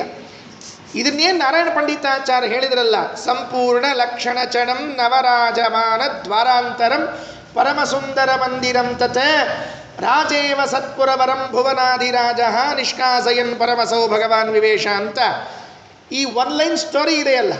ಯಾವುದು ಒನ್ಲೈನ್ ಸ್ಟೋರಿ? ಹುಟ್ಟಿದ ಶಿಶುವಿನ ದೇಹದಲ್ಲಿ ಇದ್ದ ಜೀವನ ಹೊರಹಾಕಿ ಒಳ ಪ್ರವೇಶ ಮಾಡಿದರು ಅಂತ ಕೇಳಿದ್ದೀರಲ್ಲ. ಇದಕ್ಕೆ ಮೂಲ ಆಧಾರ ಯಾವುದು? ಇದಕ್ಕೆ ಮೂಲ ಆಧಾರ? ಅದಕ್ಕೆ ತ್ರಿವಿಕ್ರಮ ಪಂಡಿತಾಚಾರ್ಯರು ತತ್ವಪ್ರದೀಪದಲ್ಲಿ ಮಾತು ಬರೆದಿದ್ದಾರೆ. ನಾರಾಯಣ ಪಂಡಿತಾಚಾರ್ಯರ ತಂದೆ ತ್ರಿವಿಕ್ರಮ ಪಂಡಿತಾಚಾರ್ಯರು ಬರೆದ ವಾಕ್ಯಗಳನ್ನು ಕೇಳಿದ್ರೆ ಆಶ್ಚರ್ಯ ಆಗುತ್ತೆ. ಯಾಕೆ ಅಂದರೆ ಮಧ್ವಾಚಾರ್ಯರ ಸಾಕ್ಷಾತ್ ಶಿಷ್ಯರು. ಅವರ ಅವತಾರವನ್ನು ಇವರು ಕೇಳಿದವರು. ವಯಸ್ಸು ನೋಡಿದ್ರೆ ಪ್ರಾಯ ಹೆಚ್ಚು ಕಡಿಮೆ ಆಸ್ಪಾಸ್ನವರಾದ್ರಿಂದ ಅವರಿಗೆ ಈ ವಾರ್ತೆ ಚೆನ್ನಾಗಿ ಬಂದಿರ್ತದೆ. ಏನು ಬರೆದಿದ್ದಾರೆ? ಅತಶ್ಚ ಅತಿ ವಿಶಿಷ್ಟ ವಿಷಯಂ ಬಹಿಪ್ರವೇಶ ವಚನಂ. ತತ್ವಪ್ರದೀಪದಲ್ಲಿ ಹೇಳುವಂತಹ ಮಾತು. ಅವಗಮ್ಯತೆ ಏನು? ಸಂಜಾತೆ ಶರೀರೇ, ಶರೀರ ಹುಟ್ಟಿದ ಮೇಲೆ ಪ್ರವೇಷ್ಟು ಒಳಗೆ ಪ್ರವೇಶ ಮಾಡುವಂಥವನು ಗರ್ಭವಾಸಾದಿ ಪ್ರಸೂತ್ಯಾದಿ ದುಃಖಗ್ರಾಮಲೇಶ ಸ್ಪರ್ಶಾತ್ ವಿನೈವ. ಹುಟ್ಟುವಾಗ ಪ್ರಸೂತಿ, ಆ ದೇಹದಿಂದ ತಾಯಿಯ ದೇಹದಿಂದ ಹೊರಬರುವಾಗ ಆಗುವ ವೇದನೆ ಇರ್ತದಲ್ಲ, ಅದು ಬಹಳ ದುಃಖ. ಸಣ್ಣ ಸುರಂಗ ಮಾರ್ಗದಿಂದ ನಮ್ಮನ್ನು ಹೊರಗೆ ಎತ್ತಿ ಹಾಕಿದ್ರೆ ಎಷ್ಟು ವೇದನೆ ಆಗ್ತದಲ್ಲ, ಹಾಗೆ ಪ್ರಸೂತಿ ವೇದನೆಯಿಂದ ಹೊರಗೆ ಹಾಕ್ತಾ ಇರ್ತಾರೆ. ಮೂರ್ಛೆ ಹೋಗ್ಬಿಡ್ತೀವಂತ, ಗೊತ್ತಿಲ್ಲ ನಮಗೆ. ಇವತ್ತು ದೊಡ್ಡವರಾಗಿಬಿಟ್ಟಿದ್ದೀವಿ, ಎಚ್ಚರ ಇಲ್ಲ. ಕೂಸು ಹುಟ್ಟಿದಾಗ ಕ್ಷಣಕಾಲ ಮೂರ್ಛೆ ಇರ್ತದಂತೆ. ಅದು ಯಾವ ದುಃಖ ಇಲ್ಲದೆ ಯಥಾಕಾಲಂ ದೇಹಗ್ರಹಣ ಸಂಭವಾತ್. ಒಂದು ಹುಟ್ಟಿ ಬಂದ ಮೇಲೆ ಆ ಶಿಶುವನ್ನು ಹೊರಗೆ ಹಾಕಿ ಬಂದದ್ದಿದೆಯಲ್ಲ, ಇದು ಆಶ್ಚರ್ಯ. ಇದು ಹೇಗೆ ಸಾಧ್ಯ ಆಯಿತು? ಅಥೋ ನಾರಾಯಣ ಪರಾಯಣಸ್ಯ ಕಸ್ಯಚಿತ್ ತತ್ಪ್ರಸಾದ ಸಾಮಗ್ರಿ ಸಮುದ್ಭೂತ ಪ್ರಭೂತ ಪ್ರಭಾವಸ್ಯೈವ ತತ್ಸುಲಭಂ ಉಪಲಭಾಮಹೇ. ಇದು ಸಾಧಾರಣವಾಗಿ ಎಲ್ರಿಗೂ ಬರೋದಿಲ್ಲ. ನಾರಾಯಣ ಪ್ರಸಾದ ಸಾಮಗ್ರಿ ಸಮುದ್ಭೂತ, ದೇವರು ಪರಮಾನುಗ್ರಹ ಮಾಡಿರಬೇಕು. ಪರಮಾನುಗ್ರಹ ಮಾಡಿದರೆ ಮಾತ್ರ ಇಲ್ಲ ಆಗಲ್ಲ. ಯಾರಿಗಿದು ಸಾಧ್ಯ ಆಯಿತು? ಋಜುಗಣದ ಅರಸರಾಗಿರುವಂತಹ ವಾಯುದೇವರಿಗೆ ಮಾತ್ರ ಇದು ಸಾಧ್ಯ ಆಯಿತು. ಇಂತಹ ಜನನ ಜಗತ್ತಿನಲ್ಲಿ ನಿಮಗೆ ನೋಡ್ಲಿಕ್ಕೆ ಸಿಗೋದಿಲ್ಲ ಅಂತೇನು ತ್ರಿವಿಕ್ರಮ ಪಂಡಿತಾಚಾರ್ಯರು ತತ್ವಪ್ರದೀಪದಲ್ಲಿ ಓಂ ಯೋನೇಶ್ವರೀರಂ ಓಂ ರೇತಸ್ಸಿಗ್ಯೋಗೋಥ ಓಂ ಸೂತ್ರದ ಕೆಳಗೆ ವ್ಯಾಖ್ಯಾನ ಮಾಡಿದ್ದಾರೋ ಅದನ್ನು ಮೂಲವಾಗಿ ಇಟ್ಟುಕೊಂಡ ನಾರಾಯಣ ಪಂಡಿತಾಚಾರ್ಯರು ಸಂಪೂರ್ಣ ಲಕ್ಷಣ ಚಣಂ ನವರಾಜಮಾನ ದ್ವಾರಾಂತರಂ ಪರಮ ಸುಂದರ ಮಂದಿರಂ ತತ್ ರಾಜೇವ ಸತ್ಪುರವರಂ ಭುವನಾಧಿರಾಜೋ ನಿಷ್ಕಾಸಯನ್ ಪರಮಸೋ ಭಗವಾನ್ ವಿವೇಶ. ಈ ಶ್ಲೋಕದ ಕೊನೆಯ ಅಂಶವನ್ನು ಹೇಳಿ ಮುಂದೆ ಹೊರಡುತ್ತೇನೆ. ಏನು? ಕೆಲವ್ರ ಪ್ರಶ್ನೆ ಏನು ಪ್ರಶ್ನೆ ಅಲ್ರಿ ಆಚಾರ್ಯ ನಿಮ್ಮದೇ ಪ್ರಶ್ನೆ. ಏನು ಪ್ರಶ್ನೆ ಅಂದರೆ, ಜೀವ ಆ ದೇಹದಿಂದ ಹೊರ ಹೋದ ಮೇಲೆ ಇವರೊಳಗೆ ಪ್ರವೇಶ ಮಾಡಿದ್ರು, ಅಲ್ಲೇ ಇದ್ದಾಗ ಪ್ರವೇಶ ಮಾಡಿದ್ರು, ಅವರು ಬಲಕ್ಕ ಇವ್ರ ಎಡಕ್ಕ ಒಳಗೆ ಹೋದ್ರು, ಹೆಂಗೆ ಅಂದರೆ ಎರಡು ಟ್ರೈನ್ ಹೋಗ್ತಿರ್ತಾವ ನೋಡ್ರಿ, ಒಂದ ಗುಹಾದೊಳಗೆ ಹಿಂಗೊಂದು ಹಿಂಗಂದು ಹಂಗೋ ಹೆಂಗಂದು ಪ್ರಶ್ನೆ. ಕೆಲವು ಕ್ರಾಸಿಂಗ್ ಅಂತ ಇರ್ತದೆ ನೋಡ್ರಿ, ಹೆಂಗೆ ಪ್ರವೇಶ? ಯಾಕಂದ್ರೆ ಇಲ್ಲಿ ಹೇಳುವಾಗ ನಿಷ್ಕಾಸಯನ್ ಪರಮಸೌ ಭಗವಾನ್ ವಿವೇಶ ಅಂತ ಹೇಳಿದ್ದಾರೆ. ಇದ್ರ ವ್ಯಾಖ್ಯಾನ ನಾನು ಮಾಡೋದಲ್ಲ, ಇದ್ರ ವ್ಯಾಖ್ಯಾನ ನಾನು ಮಾಡೋ ಅವಶ್ಯಕತೆ ಇಲ್ಲವೇ ಇಲ್ಲ. ಹಿಂದಿನ ವ್ಯಾಖ್ಯಾನಕಾರರು ಏರಿಯ ಆಚಾರ್ಯರು ಶುಭಾಭರಣ ಎಂಬ ವ್ಯಾಖ್ಯಾನದಲ್ಲಿ ತೋರಿಸ್ಕೊಟ್ಟಿದ್ದಾರೆ. ಹೇಗೆ ಅರ್ಥ ಹೇಳಬೇಕಿದನ್ನು ನೋಡಿ. ಪ್ರಶ್ನೆ ಏನು? ದೇಹದಿಂದ ಜೀವ ಹೊರ ಬಂದ್ಬಿಡ್ತು ಅಂತಂದರೆ ಅದು ಶವ, ಹೆಣ. ಹೆಣದಲ್ಲಿ ಪ್ರವೇಶ ಮಾಡಿದ್ರ ವಾಯುದೇವರು ಅಂತ ಪ್ರಶ್ನೆ. ಏನು ಪ್ರಶ್ನೆ? ಶಾಸ್ತ್ರದಲ್ಲಿ ಯಾವ ವಿಚಾರನೂ ಮುಚ್ಚಿಟ್ಟಿಲ್ರಿ, ಎಲ್ಲನೂ ಅತ್ಯಂತ ಸ್ಪಷ್ಟ ಇಟ್ಟ. ಹೇಗೆ ಮಾಡಬೇಕು? ಮೊದಲು ಸರಳ ಹೇಳ್ಬಿಡೋದ್ರಿ. ಯಾಕಂದ್ರೆ ಸರಳ ಯಾವ ತಿಳಿತದ ಹೇಳ್ಬೇಕ್ರಿ. ಏನಂದ್ರೆ 2 ಟ್ರೈನ್ ಕ್ರಾಸ್ ಇರ್ತಾವೆ ನೋಡ್ರಿ, ಹಂಗಂತ ತಿಳ್ಕೊಂಬಿಟ್ಟು ಸರಳ ರೀ ಅದು ಜೀವಿ ಹಿಂಗೆ ಹೊರಗೆ ಬರ್ಲಿಕ್ಕತ್ತಿತ್ತು, ಇವ್ರು ಹಿಂಗೆ ಒಳಗೆ ಹೋಗ್ಲಿಕ್ಕತ್ತಿದ್ರು, ಹಿಂಗಾಗಿ ಹೆಣ ಅಲ್ಲೇ ಇಲ್ಲ ಅಂತ. ಅಂದರೆ ಸಮಕಾಲ. ಆ ಜೀವ ಹೊರ ಬರುವ ಕಾಲವು ಇವರು ಒಳ ಪ್ರವೇಶ ಮಾಡುವ ಕಾಲವು ಎರಡೂ ಒಂದೇ ಆದದ್ದರಿಂದ ಅದು ಶವ ಅಲ್ಲ. ಇದು ಒಂದು ಸರಳವಾದ ಉತ್ತರ, ಎಲ್ರಿಗೂ ಪಟಾಯಿಸೋ ಉತ್ತರ ಬೇಗನೆ. ಆದರೆ ಹಾಗೇನು ಒಪ್ಪೋ ಅವಶ್ಯಕತೆ ಇಲ್ಲ. ಅಂದರೆ ಹೀಗೆ ಹೇಳಿದ್ಮೇಲೆ ಇನ್ನೊಂದು ಪಕ್ಷ, ಇದನ್ನು ಬಿಟ್ಟು ಇನ್ನೂ ಒಂದು ಪಕ್ಷ ಒಪ್ಪಬಹುದು. ಯಾವುದು? ಜೀವ ಹೊರ ಬಂದಿದೆ, ವಾಯುದೇವರು ಹೊರಗೆ ಬಂದಿಲ್ಲ ಇನ್ನೂ ಆ ದೇಹದಿಂದ. ಯಾರು ಹೇಳಿದ್ರು ವಾಯುದೇವರು ಹೊರಗೆ ಬಂದಿದ್ದಾರೆ ಅಂತೇಳಿ? ನಮ್ಮ ಕಲ್ಪನೆ. ಹೊರಗಿನಿಂದ ವಾಯುದೇವರು ಒಳಗೆ ಹೊಂಟಾರ ಅಂತ ತಿಳ್ಕೊಂಡು ನಾವು ತಿಳ್ಕೊಂಡೀವಿ. ಅಲ್ರಿ, ಈ ದೇಹದೊಳಗೆ ಈಗಾಗಲೇ ಆಲ್ರೆಡಿ ಒಬ್ಬರು ವಾಯುದೇವರು ಇದ್ದಾರಲ್ಲ, ಅವರೆಲ್ಲಿ ಹೋಗಬೇಕು? ಶ್ವಾಸೋಚ್ಛ್ವಾಸದಲ್ಲಿ ವಾಯುದೇವರು ಇದ್ದೇ ಇದ್ದಾರಲ್ಲ, ಅವರೆಲ್ಲ ಹೋಗಬೇಕು. ಅವರೆಲ್ಲ ಹೋಗೇ ಇಲ್ಲ. ಅಲ್ಲಿ ಒಂದು ವಾಯುದೇವರು ಒಂದು ರೂಪ ಅದ ಅವ್ರದ್ದು. ಜೀವ ಮಾತ್ರ ಹೊರಗೆ ಹೋಗಿದ್ದಾನೆ, ವಾಯುದೇವರು ಅಲ್ಲೇ ಒಳಗಿದ್ದಾರೆ. ಇದು ಶುಭಾಭರಣ ವ್ಯಾಖ್ಯಾನದಲ್ಲಿ ಏರಿಯಾಚಾರ್ಯ ತಿಳಿಸಿದ ವ್ಯಾಖ್ಯಾನ, ನಂದಲ್ಲ. ನಮ್ಮ ವ್ಯಾಖ್ಯಾನ ಇದಲ್ವೇ ಅಲ್ಲ, ಅಲ್ಲಿದ್ದದ್ದು ವ್ಯಾಖ್ಯಾನ ಹೇಳ್ತಾ ಇದ್ದೀನಿ. ಆದ್ದರಿಂದ ಇದು 2ನೇ ರೂಪ. ಯಾವುದು 2ನೇ ರೂಪ? ಹೊರಗಿನಿಂದ ಬಂದ ವಾಯುದೇವ ರೂಪ ಒಂದು, ಈಗಾಗಲೇ ಆ ಶರೀರದಲ್ಲಿ ಇದ್ದ ವಾಯುದೇವ ರೂಪ ಒಂದು. ಅಲ್ಲಿ ಒಂದು ಇದ್ದೇ ಇದ್ದುದರಿಂದ ಅದು ಶವ ಆಗಲೇ ಇಲ್ಲ, ಏನು ಬಾಧಕ ಇಲ್ಲ. ಇವ್ರ ಒಳಗೆ ಪ್ರವೇಶ ಮಾಡಿಬಿಟ್ರು. ಹೊರಗಿನಿಂದ ರೂಪ ಒಳಗೆ ಹೋಯಿತು, ಒಳಗಿದ್ದದ್ದು ಒಳಗೆ ಇತ್ತು, ಎರಡೂ ಸೇರಿ ಒಂದಾಯ್ತು, ಮುಗಿದೋದು ಕೆಲಸ ಅಷ್ಟೆ.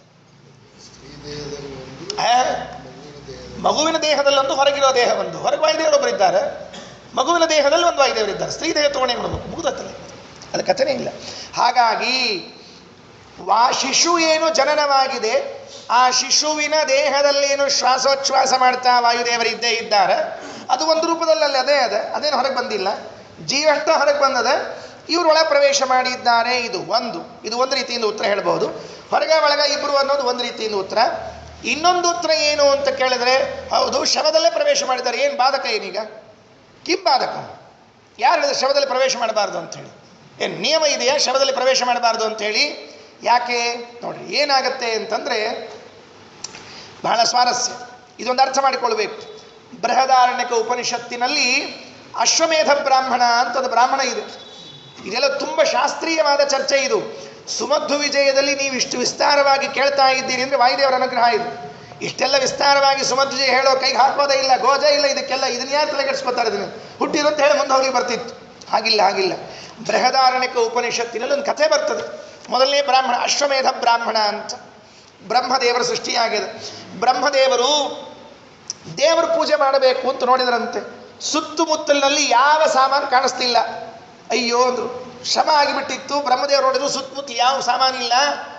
ದೇವರ ಪೂಜೆ ಮಾಡಲಿಕ್ಕೆ ನನಗೆ ಸಾಮಗ್ರಿಗಳು ಸಿಗಲಿಲ್ಲ, ಈ ದೇಹ ಇದು ವ್ಯರ್ಥ ಆಯಿತು, ದೇವರ ಪೂಜೆ ಮಾಡದೇ ಇದ್ದದ್ದು ಅಂತ ಹೇಳಿ ಆ ದೇಹವನ್ನು ಬಿಟ್ಟುಬಿಟ್ರಂತೆ. ಅಶ್ವಮೇಧ ಬ್ರಾಹ್ಮಣದಲ್ಲಿ ಬರೋ ಕಥೆ ಇದು. ಎಲ್ಲರೂ ನೋಡ್ರಿ, ಬೃಹದಾರಣ್ಯಕ ಉಪನಿಷತ್ ತೆಗೆದು ನೋಡ್ರಿ. ಬ್ರಹ್ಮದೇವರು ತಮ್ಮ ದೇಹವನ್ನು ತೆಗೆದು ಬಿಟ್ಟು ಹೊರಗೆ ಬಂದಿತ್ತು. ಬೇಡ ಈ ದೇಹ. ಯಾಕೆ? ಯಾವ ದೇಹದಿಂದ ದೇವರ ಪೂಜೆಯನ್ನು ಮಾಡಲಿಕ್ಕಾಗಲಿಲ್ವೋ ಅಂಥ ದೇಹ ಇಟ್ಕೊಂಡು ನಾನು ಏನು ಮಾಡಿ? ಎಂತಹ ಅನುಸಂಧಾನ. ಒಂದು ಸೊಟ್ಟ SSLC ಫೇಲ್ ಆಗಿರ್ತಾರೆ, SSLC ಪಾಸ್ ಆಗಿಲ್ಲ ಅಂತ ತಿಳ್ಕೊಂಡು ಆತ್ಮಹತ್ಯೆ ಮಾಡಿಕೊಳ್ಳೋ ಮೂರ್ಖ ಜನರು ಇರ್ತಾರೆ ಜಗತ್ತಿನಲ್ಲಿ. SSLC ಪಾಸ್ ಆದರೆ ಇವೇನು ಮಾಡಿ ಅಷ್ಟರೊಳಗೆ ಅಷ್ಟೇ ಅದು ಗುಡ್ಡ ಕಡಿಯೋದು ಅಷ್ಟೇ ಅದು ಹೋಗಿಲ್ಲ. ದಡ್ಡತನದ ಪರಮಾವಧಿಗಳು. ಸುಳ್ಳೆ ಸಣ್ಣದಕ್ಕೆಲ್ಲ ಆತ್ಮಹತ್ಯೆ ಮಾಡ್ಕೋತಿರ್ತಾರೆ. ಏನು ಕಾರಣ ಇಲ್ಲ. ಮಾಡಿಕೊಳ್ಳೋದಾದ್ರೆ ಇಷ್ಟು ಉದಾತ್ತ ದೇಹಕ್ಕೆ ಮಾಡಿಕೊಳ್ಳ್ರಿ. ಖರೇನೆ ಮಾಡ್ಕೋಬೇಕು ಅಂತಿದ್ರೆ ಇಷ್ಟಕ್ಕೆ ಮಾಡ್ಕೊಳ್ರಿ. ಶರಭಂಗ ಋಷಿಗಳು ಇನ್ನು ಜೀರ್ಣವಾಯಿತು ದೇಹ, ದೇವರ ಪೂಜೆ ಮಾಡಲಿಕ್ಕೆ ಆಗಲಿಲ್ಲ ಅಂತಾದಾಗ ಎದುರಿನಲ್ಲಿ ರಾಮಚಂದ್ರನ ಕೂಡಿಸಿ ಬೆಂಕಿಯಲ್ಲಿ ಹಾರಿಕೊಂಡು ದೇಹ ತ್ಯಾಗ ಮಾಡಿದ್ರು. ಯಾಕೆ ಗೊತ್ತಾ? ಅದಕ್ಕೊಂದು ಸಾರ್ಥಕತೆ ಇದೆ ಆತ್ಮಹತ್ಯೆ ಮಾಡಿಕೊಂಡದಕ್ಕೆ. ಇನ್ನು ದೇವ್ರ ಪೂಜೆ ಆಗೋದಿಲ್ಲ ನನ್ನ ಕೈಯಲ್ಲಿ ಅಂತೇಳಿ. ಎಂದು ನಮಗೆ ದೇವ್ರ ಪೂಜೆ ಮಾಡಲಿಕ್ಕೆ ಆಗೋದಿಲ್ಲ ಅವತ್ತು ದೇವ್ರಿಗೆ ಹೇಳ್ಬೇಕು, ಸ್ವಾಮಿ ನನ್ನ ಕರ್ಕೊಂಬಿಡು, ಅಷ್ಟೇ ಮುಗಿದೋಯ್ತು. ಇನ್ನು ಇರೋದ್ರಾಗ ಅರ್ಥ ಇಲ್ಲ. ಆಕ್ಸಿಜನ್ ಇಟ್ಕೊಂಡು ಮುಂಚಿದ ಮೇಲೆ ಬಿದ್ದು ಡಾಕ್ಟ್ರು ಮತ್ತೆ ವಯಸ್ಸಾದ ಬಗ್ಗೆ ಅಜ್ಜಿ ಇದ್ಲಂತ್ರಿ. ಅಜ್ಜಿ ವಯಸ್ಸಾದಕ್ಕೆ ಇರ್ತಾ ಬಿಡ್ರಿ, ಹಂಗೆ ವಯಸ್ಸಾಗದೆ ಇದ್ದಕ್ಕೆ ಇರೋಂಗಿಲ್ಲ. ಮಗ ಡಾಕ್ಟ್ರ್ ಕಡೆ ಕರ್ಕೊಂಡು ಹೋಗಿ ಬಂದಂತ. ಡಾಕ್ಟ್ರ್ ಹೇಳಿದ್ರಂತ, ತಮ್ಮ ಯಾಕೆ ರೊಕ್ಕ ಹಾಕ್ತೀಯೋ, ಸುಮ್ಮನೆ ಮುಗಿದದ ಸುಳ್ಳೆ ಮನೆ ಕರ್ಕೊಂಡು ಹೋಗು ಅಂತ ಹೇಳಿದ್ರಂತೆ. ಹೇಳಿದ ಮೇಲೆ ಹೊರಗೆ ಬರ್ಬೇಕಾದ್ರೆ ಮಗ ಕೇಳಿದ್ನಂತ, ಅಮ್ಮ ನಿನ್ನ ಅಭಿಪ್ರಾಯ ಏನು ಡಾಕ್ಟರ್ದು ಅಂತ ಕೇಳಿದಂತ. ಅದಕ್ಕೆ ಕೇಳಿದಂತ ಡಾಕ್ಟರ್ ಚೇಂಜ್ ಮಾಡಿ ನಾಳಿಂದ ಅಂತ ಹೇಳಿದಂತ ಅಜ್ಜಿ. ಯಾಕೆ ನೀ ಡಾಕ್ಟರ್ ಬೇಡ ಅನ್ಲಕ್ಕಿ, ಯಾಕೆ ಇನ್ನೂ ಬದುಕಬೇಕು ಅಂತ ಆಸೆ ಆದ ನಮಗೆ. ಎಷ್ಟು ಬದುಕಬೇಕು ಅಂತ ಆಸೆ ಮನುಷ್ಯನಿಗೆ. ಎಲ್ಲ ದೇಹ ವಿಕಲಾಂಗಗಳಾಗಿ ಹೋಗಿರ್ತದೆ, ದೇವರ ಪೂಜೆ ಮಾಡೋದು ನಿಲ್ಲಿಸಾಗಿರ್ತದೆ, ಬರೇ ಮಂಚದ ಮೇಲೆ ಉಳ್ಳಾಡ್ತಿರ್ತೀವಿ. ಆದರೂ ಬದುಕಬೇಕು, ವೇಸ್ಟ್, ಪ್ರಯೋಜನ ಇಲ್ಲ. ಅದಕ್ಕೆ ಹೇಳಿದರು, ಬ್ರಹ್ಮದೇವರು ನನಗೆ ದೇವರ ಪೂಜೆ ಮಾಡಲಿಕ್ಕಾಗಲಿಲ್ಲ, ಬಿಟ್ಬಿಡು ಅದರ ದೇಹವನ್ನು ಬಿಟ್ಟು ಹೊರಗೆ ಬಂದು ನಿಂತು ಆಲೋಚನೆ ಮಾಡಿದರು. ದೇವರ ಪೂಜೆಗೆ ಸಾಮಗ್ರಿ ಇಲ್ಲಲ್ಲ, ಇನ್ನೊಂದು ಸಾಮಗ್ರಿ ಹುಟ್ಟಿಸೋಣ ಅಂದ್ರೆ ಅವರು ಯಾವುದು, ಕುದುರೆಯನ್ನು ಹುಟ್ಟಿಸಿದ್ರಂತೆ. ಯಾಕೆ, ಅಶ್ವಮೇಧವನ್ನು ಮಾಡಬೇಕು ಅಂತ ತಿಳ್ಕೊಂಡು.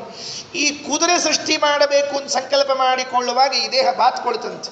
ಯಾವ ದೇಹ ಬಾತ್ಕೊಂತು, ಮೊದಲನೇ ದೇಹ ಅದು ಶವ ಆಗಿತ್ತಲ್ಲ, ಬಾತ್ಕೊಳ್ತಂತೆ. ನೋಡಿದ್ರು, ಈ ದೇಹ ಬಂದದ್ದಕ್ಕೆ ತಾನೇ ನಾನು ಇಷ್ಟೆಲ್ಲ ಆಲೋಚನೆ ಮಾಡ್ಲಿಕ್ಕೆ ಬಂದದ್ದು, ಇದನ್ನು ಯಾಕೆ ಬಿಡಬೇಕು ಅಂತ ಮತ್ತೆ ಸಂಕಲ್ಪ ಮಾಡಿ ಈ ದೇಹದಲ್ಲಿ ಮತ್ತೆ ನಾನು ಪ್ರವೇಶ ಮಾಡ್ತೀನಿ, ಇದು ಶುದ್ಧವಾಗಲಿ ಅಂತ ಸಂಕಲ್ಪ ಮಾಡಿದ್ರಂತೆ.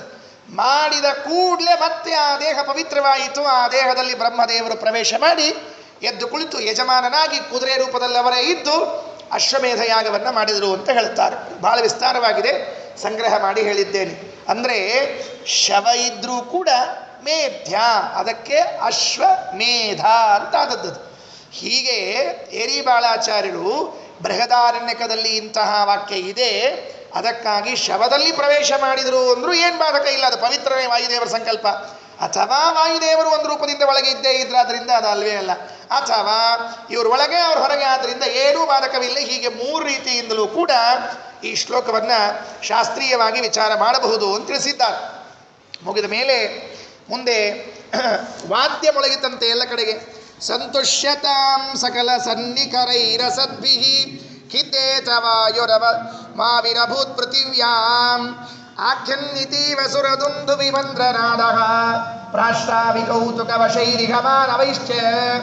ಯಾವಾಗ ವಾಯುದೇವರ ಅವತಾರ ಆಯಿತೋ ದೇವತೆಗಳೆಲ್ಲ ವಾದ್ಯಗಳನ್ನು ಮೊಳಗಿಸಿದ್ರಂತೆ. ದೇವತೆಗಳು ದೇವಲೋಕದಲ್ಲಿ, ಆ ದೇವತೆಗಳು ಮೊಳಗಿಸಿದ ವಾದ್ಯ ಭೂಲೋಕದಲ್ಲಿದ್ದ ಜನರು ಕಿವಿಗೆ ಬಿತ್ತಂತೆ. ಹೇಗೆ ಮೊಳಗಿಸಿರ್ಬೇಕು ಹೇಳಿ ನೋಡಂತೆ. ಗಂಟಿ ಬಾರಿಸಿದ್ರೆ 10 ಮೈಲಿ ಕೇಳಿಸ್ಬೇಕು ಅಂತ ಹೇಳ್ತಿರ್ತಾರೆ. ಇವು ನಮ್ಮ ಮನೆಯಾಗಿನ ಗಂಟಿ ಬಾರಿಸ್ತಿರ್ತಾರೆ, ದೇವ್ರ ಪೂಜಾಕ್ಕೆ ಹೋಗ್ತಾರೆ. ಬಾಜುಕಿ ಮನೆಯವ್ರು ಏನು ಅನ್ಕೊಂಡ್ಬಿಡ್ತಾರೋ ಏನೋ, ಅವ್ರೇನು ಜಗಳಕ್ಕೆ ಬಂದು ನಿಂತರು ಟನ್ ಟನ್ ಟನ್ ಅಂತಿರ್ತಾರೆ. ನೀನು ಟನ್ ಟನ್ ಅಂತೀಯೋ ಪುಣ್ಯ ಅಂತ ಬಂದ್ರು ಬಾರಿಸ್ ಚಂದ ದೇವ್ರ ಪೂಜಾ ಕಾಲಕ್ಕೆ. ಈಗರ ಗಂಟಿ ಬಾರಿಸ್ತೀನಿ, ಉಳಿದಂತ ಬಾರಿಸ್ತಿರ್ತಿ ಗಂಟಿ, ಈಗರ ಬಾರಿಸು. ಸಂತುಷ್ಯತಾಂ ಸಕಲ ಸನ್ನಿಕರೈಹಿ, ಸಜ್ಜನರೆಲ್ಲ ಸಂತೋಷ ಪಡ್ರಿ. ಅಸದ್ಭಿಹಿ ಖಿದ್ದೇತ, ದುರ್ಜನರೆಲ್ಲ ದುಃಖ ಪಡ್ರಿ. ಯಾಕೆ ಅಂದರೆ ವಾಯುರಯಮಾವಿರಭೂತ್ ಪೃಥಿವ್ಯಾಂ, ವಾಯು ಅಯಂ ಆವಿರಭೂತ್, ವಾಯುದೇವರ ಅವತಾರ ಆಗಿದೆ ಅಂತ ಹಿಂಗೆ ತಿಳಿಸೋಂಗಿತ್ತಂತ. ಘಂಟ ಆ ವಾದ್ಯ ಹೇಗೆ ಕೇಳಿಸ್ತಿತ್ತು ಅಂದರೆ ವಾಯುದೇವರ ಅವತಾರ ಆಗಿದೆ, ಇನ್ನೆಲ್ಲ ಸಜ್ಜನರು ಸಂತೋಷ ಪಡ್ರಿ, ದುರ್ಜನರಿಗೆಲ್ಲ ಬಂತಿನ ಗತಿ ಅಂತ ಹೇಳ್ತಂತ. ಹಾಗೆ ಕೇಳಿಸಿತು, ಆನಂದಪಟ್ಟರು ಅಂತ ಹೇಳ್ತಾ ಇದ್ದಾರೆ. ಮುಂದೆ ಮದ್ದಿಗೆ ಭಟ್ರು ಈಗ ಎಲ್ಲಿದ್ರು ಅಂತ ಪ್ರಶ್ನೆ ಮಾಡ್ತಾರೆ. ಈ ಪ್ರಸಂಗದಲ್ಲಿ ಎಲ್ಲಿದ್ರು? ಅಲ್ಲಿ ಉಡುಪಿಗಿದ್ರು. ಮತ್ತೆ ಗರ್ಭ ಹಡಿಯೋ ದಿವಸ ಹತ್ರವ ಅಂತ ಗೊತ್ತಿದ್ದು ಉಡುಪಿಗೆ ಹೋಗಿದ್ರಂತೆ. ಯಾಕೆ? ತಪಸ್ ಮಾಡಿ ದೇವ್ರು ವರ ಕೊಟ್ಬಿಟ್ಟಾನ ಅಂತ ತಿಳ್ಕೊಂಡ್ರೆ ಪೂಜೆ ಮಾಡೋ ದಿವಸಕ್ಕೆ ಬರ್ತೇನು? ನಮ್ಮ ಹೆಂಗರಿ ವರ ಕೊಟ್ಟ ದೇವರು ಅಂದ್ರೆ ಬಂದು ಪಂಚಾಮೃತ ಮುಗಿದು ಬಂದವಂತ. ಅವ ಎಲ್ಲಿ ತನಕ ವರ ಕೊಡಂಗಿಲ್ಲ ಅಲ್ಲಿ ತನಕ ಅವ್ನು ಪಂಚಾಮೃತ ಅವನು ಗತಿ ಕಾಣ್ತಿರ್ತಾನ. ಅವ ಇಲ್ಲ ಮುಗಿದು ನೀರು ಇಲ್ಲ ಮೇಲೆ ಅವಂಗ ಕಲ್ಲ ಅವ. ಅದಕ್ಕೆ ಹಂಗಿಲ್ಲ. ಹೋಗಿದ್ರು, ಪಾಠಕ್ಕೆ ಹೋಗಿದ್ರು, ಪ್ರವಚನಕ್ಕೆ ಹೋಗಿದ್ರು, ಮುಗಿಸ್ಕೊಂಡು ಬರ್ತಾ ಇದ್ರಂತ. ನಾಥಂ ನಿಷೇವ್ಯ ಭವನಾನತಿ ದೂರಮಾಪ್ತಃ ಪ್ರಾಜ್ಞೋ ಮಹ ಪ್ರಕೃತ ದುಂದುಭಿನಾದ ಪೂರ್ವಾತ್ ಪುತ್ರೋದ್ಭವ ಶ್ರವಣತೋ ಮಹದಾಪ್ಯ ಸೌಖ್ಯಂ ಜ್ಞಾನಂ ಪರೋಕ್ಷ ಪದಮಪ್ಯಮತೇಷ್ಟ ಹೇತುಂ. ದಾರಿಯಲ್ಲಿ ಇವ್ರು ಹೊರಟಾಗ ಅನ್ಕೋತಿದ್ರು ಇವತ್ತೋ ನಾಳೆ ಹೊಡಿತಾಳೆ ಅಂತ ಅನ್ಕೋತ ಹೊರಟಿದ್ರು. ಪೂಜೆ ಮುಗಿಸ್ಕೊಂಡು ತಿರುಗಿ ಬರುವಾಗ ದಾರಿಯಲ್ಲಿ ಒಂದು ಮದುವೆಯ ಸಂಭ್ರಮ ಹೊರಟಿತ್ತಂತೆ. ಮದುವೆ ಮನೆಯವೆಲ್ಲ ವಾದ್ಯ ತಗೊಂಡು ಹೊರಟಿದ್ರಂತೆ. ಆ ಮದುವೆಯ ಮಂಗಳ ಧ್ವನಿಗಳು ಈ ಕೇಳಿದ್ರು, ಅವ್ರು ಕಿವಿಗೆ ಬಿತ್ತು. ಆಶ್ಚರ್ಯ ಆಯಿತು. ಈ ಮಂಗಳವಾದ್ಯದ ಧ್ವನಿ ಕಿವಿಗೆ ಬೀಳೋದಕ್ಕೂ ಒಬ್ರು ಯಾರೋ ದಾರಿಯಲ್ಲಿ ಸಿಕ್ಕರಂತೆ. ಬಟ್ರೆ ಮಗು ಆಯ್ತಲ್ಲ ನಿಮಗೆ ಅಂತ ಹೇಳಿದ್ರಂತೆ. ಆಶ್ಚರ್ಯ ಆಗೋಯ್ತು. ಈ ಮಂಗಳ ಧ್ವನಿ ಕಿವಿಗೆ ಬೀಳೋದಕ್ಕೂ ನಿಮಗೆ ಗಂಟಾಯ್ತಲ್ಲ ಅಂತ ಕೇಳೋದಕ್ಕೂ 2 ಚಾಟ ಆಯ್ತಂತೆ. ಏನು ಆನಂದ! ಇನ್ನೂ ಮಗುನ ಮುಖನೇ ನೋಡಿಲ್ಲ ಅವರು. ಜ್ಞಾನಂ ಪರೋಕ್ಷ ಪದಮಪ್ಯಮತೇಷ್ಟ ಹೇತುಂ. ಪರೋಕ್ಷ ಪದಮಪಿ ಜ್ಞಾನಂ, ದೂರದಲ್ಲಿದ್ದರೂ ಕೂಡ ನಮಗೆ ಬೇಕಾದ ವಾರ್ತೆ ಕಿವಿಗೆ ಬಿದ್ದರೆ ಆನಂದ ಆಗ್ತದಂತೆ. ಏನಪ್ಪ ಇವನು ಯಾರೋ ಅಪ್ಪ ಇಲ್ಲಿರ್ತಾನೆ ಈ ಊರಲ್ಲಿ, ಅವನು ಯಾರೋ ಮಗ ಇನ್ನೆಲ್ಲ ಬೆಂಗಳೂರು ಅಮೆರಿಕಾದಲ್ಲೇ ಇರ್ತಾನೆ, ನಿಮ್ಮ ಹುಡುಗನ ಪ್ರಮೋಷನ್ ಆಯ್ತು. ಹಾಂ, ಪ್ರಮೋಷನ್ ಆಯ್ತು, ಇವೇನು ನೋಡಿಲ್ಲ ಬಿಟ್ಟಿಲ್ಲ. ಆ ಪ್ರಮೋಷನ್ ಆದ್ರೇ ಬಿಟ್ರಿ, ಡಿಮೋಷನ್ ಇವನಿಗೇನಾಗಬೇಕಾಗ್ಯದ. ಆದರೆ ಪ್ರಮೋಷನ್ ಆಯಿತು ಅಂತ ವಾರ್ತೆ ಕೇಳಿದ ಕೂಡಲೇ ಅದು ನೋಡದೇ ಇದ್ರೂ ಸಂತೋಷ ಆಗ್ತದಲ್ಲ. ಹಾಗೆ ಮದ್ದಿಗೆ ಭಟ್ಟರಿಗೆ ಅನ್ಕೊಂಡ್ರಂತೆ ಆ ಮಗು ಹುಟ್ಟಿತು ಅಂತ ವಾರ್ತೆಯೇ ಇಷ್ಟು ಸಂತೋಷ ಕೊಡ್ತಾ ಇದೆ, ಇನ್ನು ಮಗುನ ಮುಖ ಯಾವಾಗ ನೋಡ್ತೀನಿ ಅಂತ ಧಾವಿಸಿಕೊಂಡು ಬಂದ್ರಂತೆ, ಓಡ್ಕೊಂಡು ಬಂದರು. ಆವಿಶ್ಯವೇಶ್ಮ ನಿಜನಂದನಮಿಂದು ವಕ್ತ್ರಂ ಭೂಯೋಭಿನಂದ್ಯ ಸಮುಕುಂದ ದಯಾಂ ಪ್ರಬಂದ್ಯ ಜಾತಸ್ಯ ತಸ್ಯ ಗುಣಜಾತವಗಸ್ಯ ಜಾತ ಕರ್ಮಾದಿ ಕರ್ಮ ನಿವಗಂ ವಿಧದೆ ಸುಕರ್ಮ. ಆವಿಶ್ಯ ಮನೆಯಲ್ಲಿ ಪ್ರವೇಶ ಮಾಡಿದರು. ಬಂದು ನಿಜನಂದನಮಿಂದು ವಕ್ತ್ರಂ ಮಗುವಿನ ಮುಖವನ್ನು ನೋಡಿದರಂತೆ. ಏನು ಆನಂದ ಆಗಬೇಡ್ರಿ, ಆನಂದ ತೀರ್ಥರೇ ಅವತಾರ ಮಾಡಿ ಬಂದಿದ್ದಾರೆ. ಜಗತ್ತಿಗೆ ಆನಂದವನ್ನು ಕೊಡುವುದಕ್ಕಾಗಿ ಬಂದ ಆನಂದ ಮುನಿಗಳ ಮುಖವನ್ನು ನೋಡಿದಾಗ ಎಷ್ಟು ಆನಂದ ಆಗಬೇಡ. ಭೂಯೋಭಿನಂದ್ಯ ಸಮುಕುಂದದ ಯಂ ಪ್ರಬಂದ್ಯ. ಏನು ಮಾಡಿದಾಗ ಕೂಸಿನ ತಗೊಂಡು ಕೈಯಾಗ ಭಾರಿ ಆತ್ಬಿಡು ಕೂತ್ರು. ಕೂಸಿನ ನೋಡಿದ ಕೂಡಲೇ ಇದ್ದ ಜಾಗದಿಂದ ಮೊದಲು ನಮಸ್ಕಾರ ಹಾಕಿದ್ರಂತೆ ಅನಂತಾಸನಿಗೆ. ಇದು ಭಕ್ತಿ, ಇದು ಭಕ್ತಿ. ಭೂಯೋಭಿನಂದ್ಯ ಸಮುಕುಂದದ ಯಾಂ ಪ್ರಬಂದ್ಯ. ಅಲ್ಲೇ ನಮಸ್ಕಾರ ಹಾಕಿ ಸಾಷ್ಟಾಂಗ, ದೇವರೇ ಎಂಥ ಕರುಣಾಪೂರ್ಣ ನೀನು, ನಿನ್ನ ಅನುಗ್ರಹ ಏನು, ನಾವು ಮಾಡಿರುವ ಸೇವೆ ಏನು, 12 ವರ್ಷದ ಸೇವೆಯಲ್ಲಿ ಎಷ್ಟು ದೋಷಗಳೋ ಏನೋ ಗೊತ್ತಿಲ್ಲ. ಇಂತಹ ಸೇವೆಯನ್ನು ಕೈಗೊಂಡು ಮುದ್ದಾದ ಗಂಡು ಮಗುವನ್ನು ಕೊಟ್ಟಿದ್ದೀಯಲ್ಲ ಸ್ವಾಮಿ, ಇದೋ ನಿನಗೆ ಸಾಷ್ಟಾಂಗ ನಮಸ್ಕಾರ ಅಂತ ಅಲ್ಲಿಂದ ದೀರ್ಘದಂಡ ಪ್ರಣಾಮ ಹಾಕಿದ್ರಂತೆ. ಕಾಯೋ ಹಂಗಿಲ್ಲ, ಸಂಸ್ಕಾರ ಆಗಬೇಕು. ಜಾತಕರ್ಮ ಅಂತ ಸಂಸ್ಕಾರ ಮಾಡಬೇಕು. ನೋಡ್ರಿ, ಶಿಶುವಿಗೆ ಸರಿಯಾದ ಕಾಲದಲ್ಲಿ ಎಲ್ಲ ಮಾಡಬೇಕಂತೆ. ಜಾತಕರ್ಮ, ನಾಮಕರಣ, ಚೌಲ ಎಲ್ಲ ಆಗಬೇಕು. ಅದಕ್ಕೆ ಮಾಡಿಸಿದ್ರು. ಜಾತಸ್ಯ ತಸ್ಯ ಗುಣಜಾತ ವಹಸ್ಯ ಜಾತ ಕರ್ಮಾದಿ ಕರ್ಮ ನಿವಗಂ ವಿಧದೆ ಸುಕರ್ಮ. ಸತ್ಕರ್ಮಾಚರಣೆಯಲ್ಲಿ ಶ್ರೇಷ್ಠರಾದ ನಡಿಲ್ಲಾಯರು ಜಾತಕರ್ಮ ಮಾಡಿಸಿದ್ರಂತೆ. ಜಾತಕರ್ಮ ಆದ ಮೇಲೆ 29ನೇ ಶ್ಲೋಕದಲ್ಲಿ ನಾಮಕರಣ. ಏನು ಹೆಸರಿಟ್ಟರು ಮಗುವಿಗೆ ನೋಡ್ರಿ. ಬಾಲ್ಯದಲ್ಲಿ ಪೂರ್ವಾಶ್ರಮದಲ್ಲಿ ಆಚಾರ್ಯರ ಹೆಸರು ಏನು, ದೇವತೆಗಳು ಕಾಯ್ತಾ ಇದ್ರಂತೆ ಅವತ್ತಿನ ದಿವಸ. ನಾಮಕರಣದ ದಿವಸ ಈ ಅವರು ಸಂಬಂಧಿಕರಿಗಿಂತ ದೇವತೆಗಳಿಗೆ ಜಾಸ್ತಿ ಕುತೂಹಲ. ಏನು ಇಡ್ತಾರೋ ಏನೋ ಹೆಸರು, ನಾವೇನು ಕರಿಬೇಕೋ ಏನೋ. ಈ ಕೆಲವು ಕಾಯ್ತಿರ್ತಾರೆ ನೋಡ್ರಿ, ಹೊರಗೆ ಕೂತವ್ರಿಗೆಲ್ಲ ಹಟ್ಟಿ ಹೊಡ್ಕೊಂಡು ಕೂತಿರ್ತಾರಲ್ಲ ನಾಮಕರಣ ದಿವಸ. ನೋಡ್ತಿರ್ಬೇಕ್ರಿ, ಅವ್ರು ಕುರ್ಚಿ ಮೇಲೆ ಕುತ್ಕೊಂಡ್ಬಿಟ್ಟಿರ್ತಾರೆ, ಚಹಾ ಕೊಡ್ಕೋತ. ಇವು ಏನು ಒಳಗೆ ಏನು ಕಾರ್ಯಕ್ರಮ ಅದೋ ಸಂಬಂಧ ಇಲ್ಲ ಇಲ್ರಿ. ಏನು ಇಟ್ರು ಕೊನೆಗೆ ಕೋಸಿಗೆ ಹೆಸರು, ಅಯ್ಯೋ ಅಷ್ಟೇ ಹೆಸರಲ್ಲಿ ಕೇಳ್ತೀವಿ. ಓ ಮಾರಾಯ, ನಿನ್ನ ಹೆಸರು ಇಡ್ಬೇಕಾದ್ರೂ ಹಂಗೆ ಇಡ್ತಾರೆ, ಈಗೂ ಹಂಗೆ ಹೋಗಿ ಎಲ್ಲರ. ಈ ಕೆಲವು ಕೆಟ್ಟ ಬ್ಯಾಸರಿಕಲಿ ಕೂತಿರ್ತಾವ್ರಿ, ಕಾರ್ಯಕ್ರಮ ನೋಡಿದಿರ್ಬೇಕು. ಆತಿಲ್ಲ, ಊಟಕ್ಕೆ ಯಾವ ಹಾಕ್ತಾರಂತಿನ್ನ, ಊಟಕ್ಕೆ ಯಾವ ಹಾಕ್ತಾರೆ ಅನ್ನೋದು ಪ್ರಧಾನ ಇರ್ತದೆ. ಅವ್ರು ಕಾರ್ಯಕ್ರಮಕ್ಕೆ ಪ್ರಧಾನ ಇರಂಗಿಲ್ಲ ಅವ್ರಿಗೆ. ದಾಂಡುಗಳು ದೇವತೆಗಳು ಕಾಯ್ತಾ ಇದ್ರಂತೆ. ಯಾಕೆ? ಅನುಚ್ಚಾರಣೆ ಮಾಡಬೇಕು, ಆ ಹೆಸರು ನಮ್ಮ ಬಾಯಿಂದ ಬರಬೇಕು, ಅಪ್ಪ ಇಟ್ಟ ಹೆಸರು ಅಂತ ತಿಳ್ಕೊಂಡು ಹೇಳಿ. ಜ್ಞಾನಾರ್ಥಮೇವ ಯದಭೂತ ಸುದೇವಗೆ ಜಗ ಯದ್ವಾಸುದೇವ ಪದ ಭಕ್ತಿರತ ಸದಾಸೌ ತದ್ವಾಸುದೇವ ಪದವನ್ವಪದಂ ಸುರೇಂದ್ರಾಗ ತಾತೇನ ಯನ್ನಿಗದಿತಂ ಸುತನಾಮಕತ್ರ. ಅಪ್ಪ ಇಟ್ಟಂತ ಹೆಸರು ವಾಸುದೇವ ಅಂತ ಕರೆದಂತ. ಎಷ್ಟು ಮುದ್ದಾದ ಹೆಸರು ಎಲ್ಲಾದರೂ. ವಾಸುದೇವ ವಾಸುದೇವ ಅಂತ ಕರೆದ್ರಂತೆ.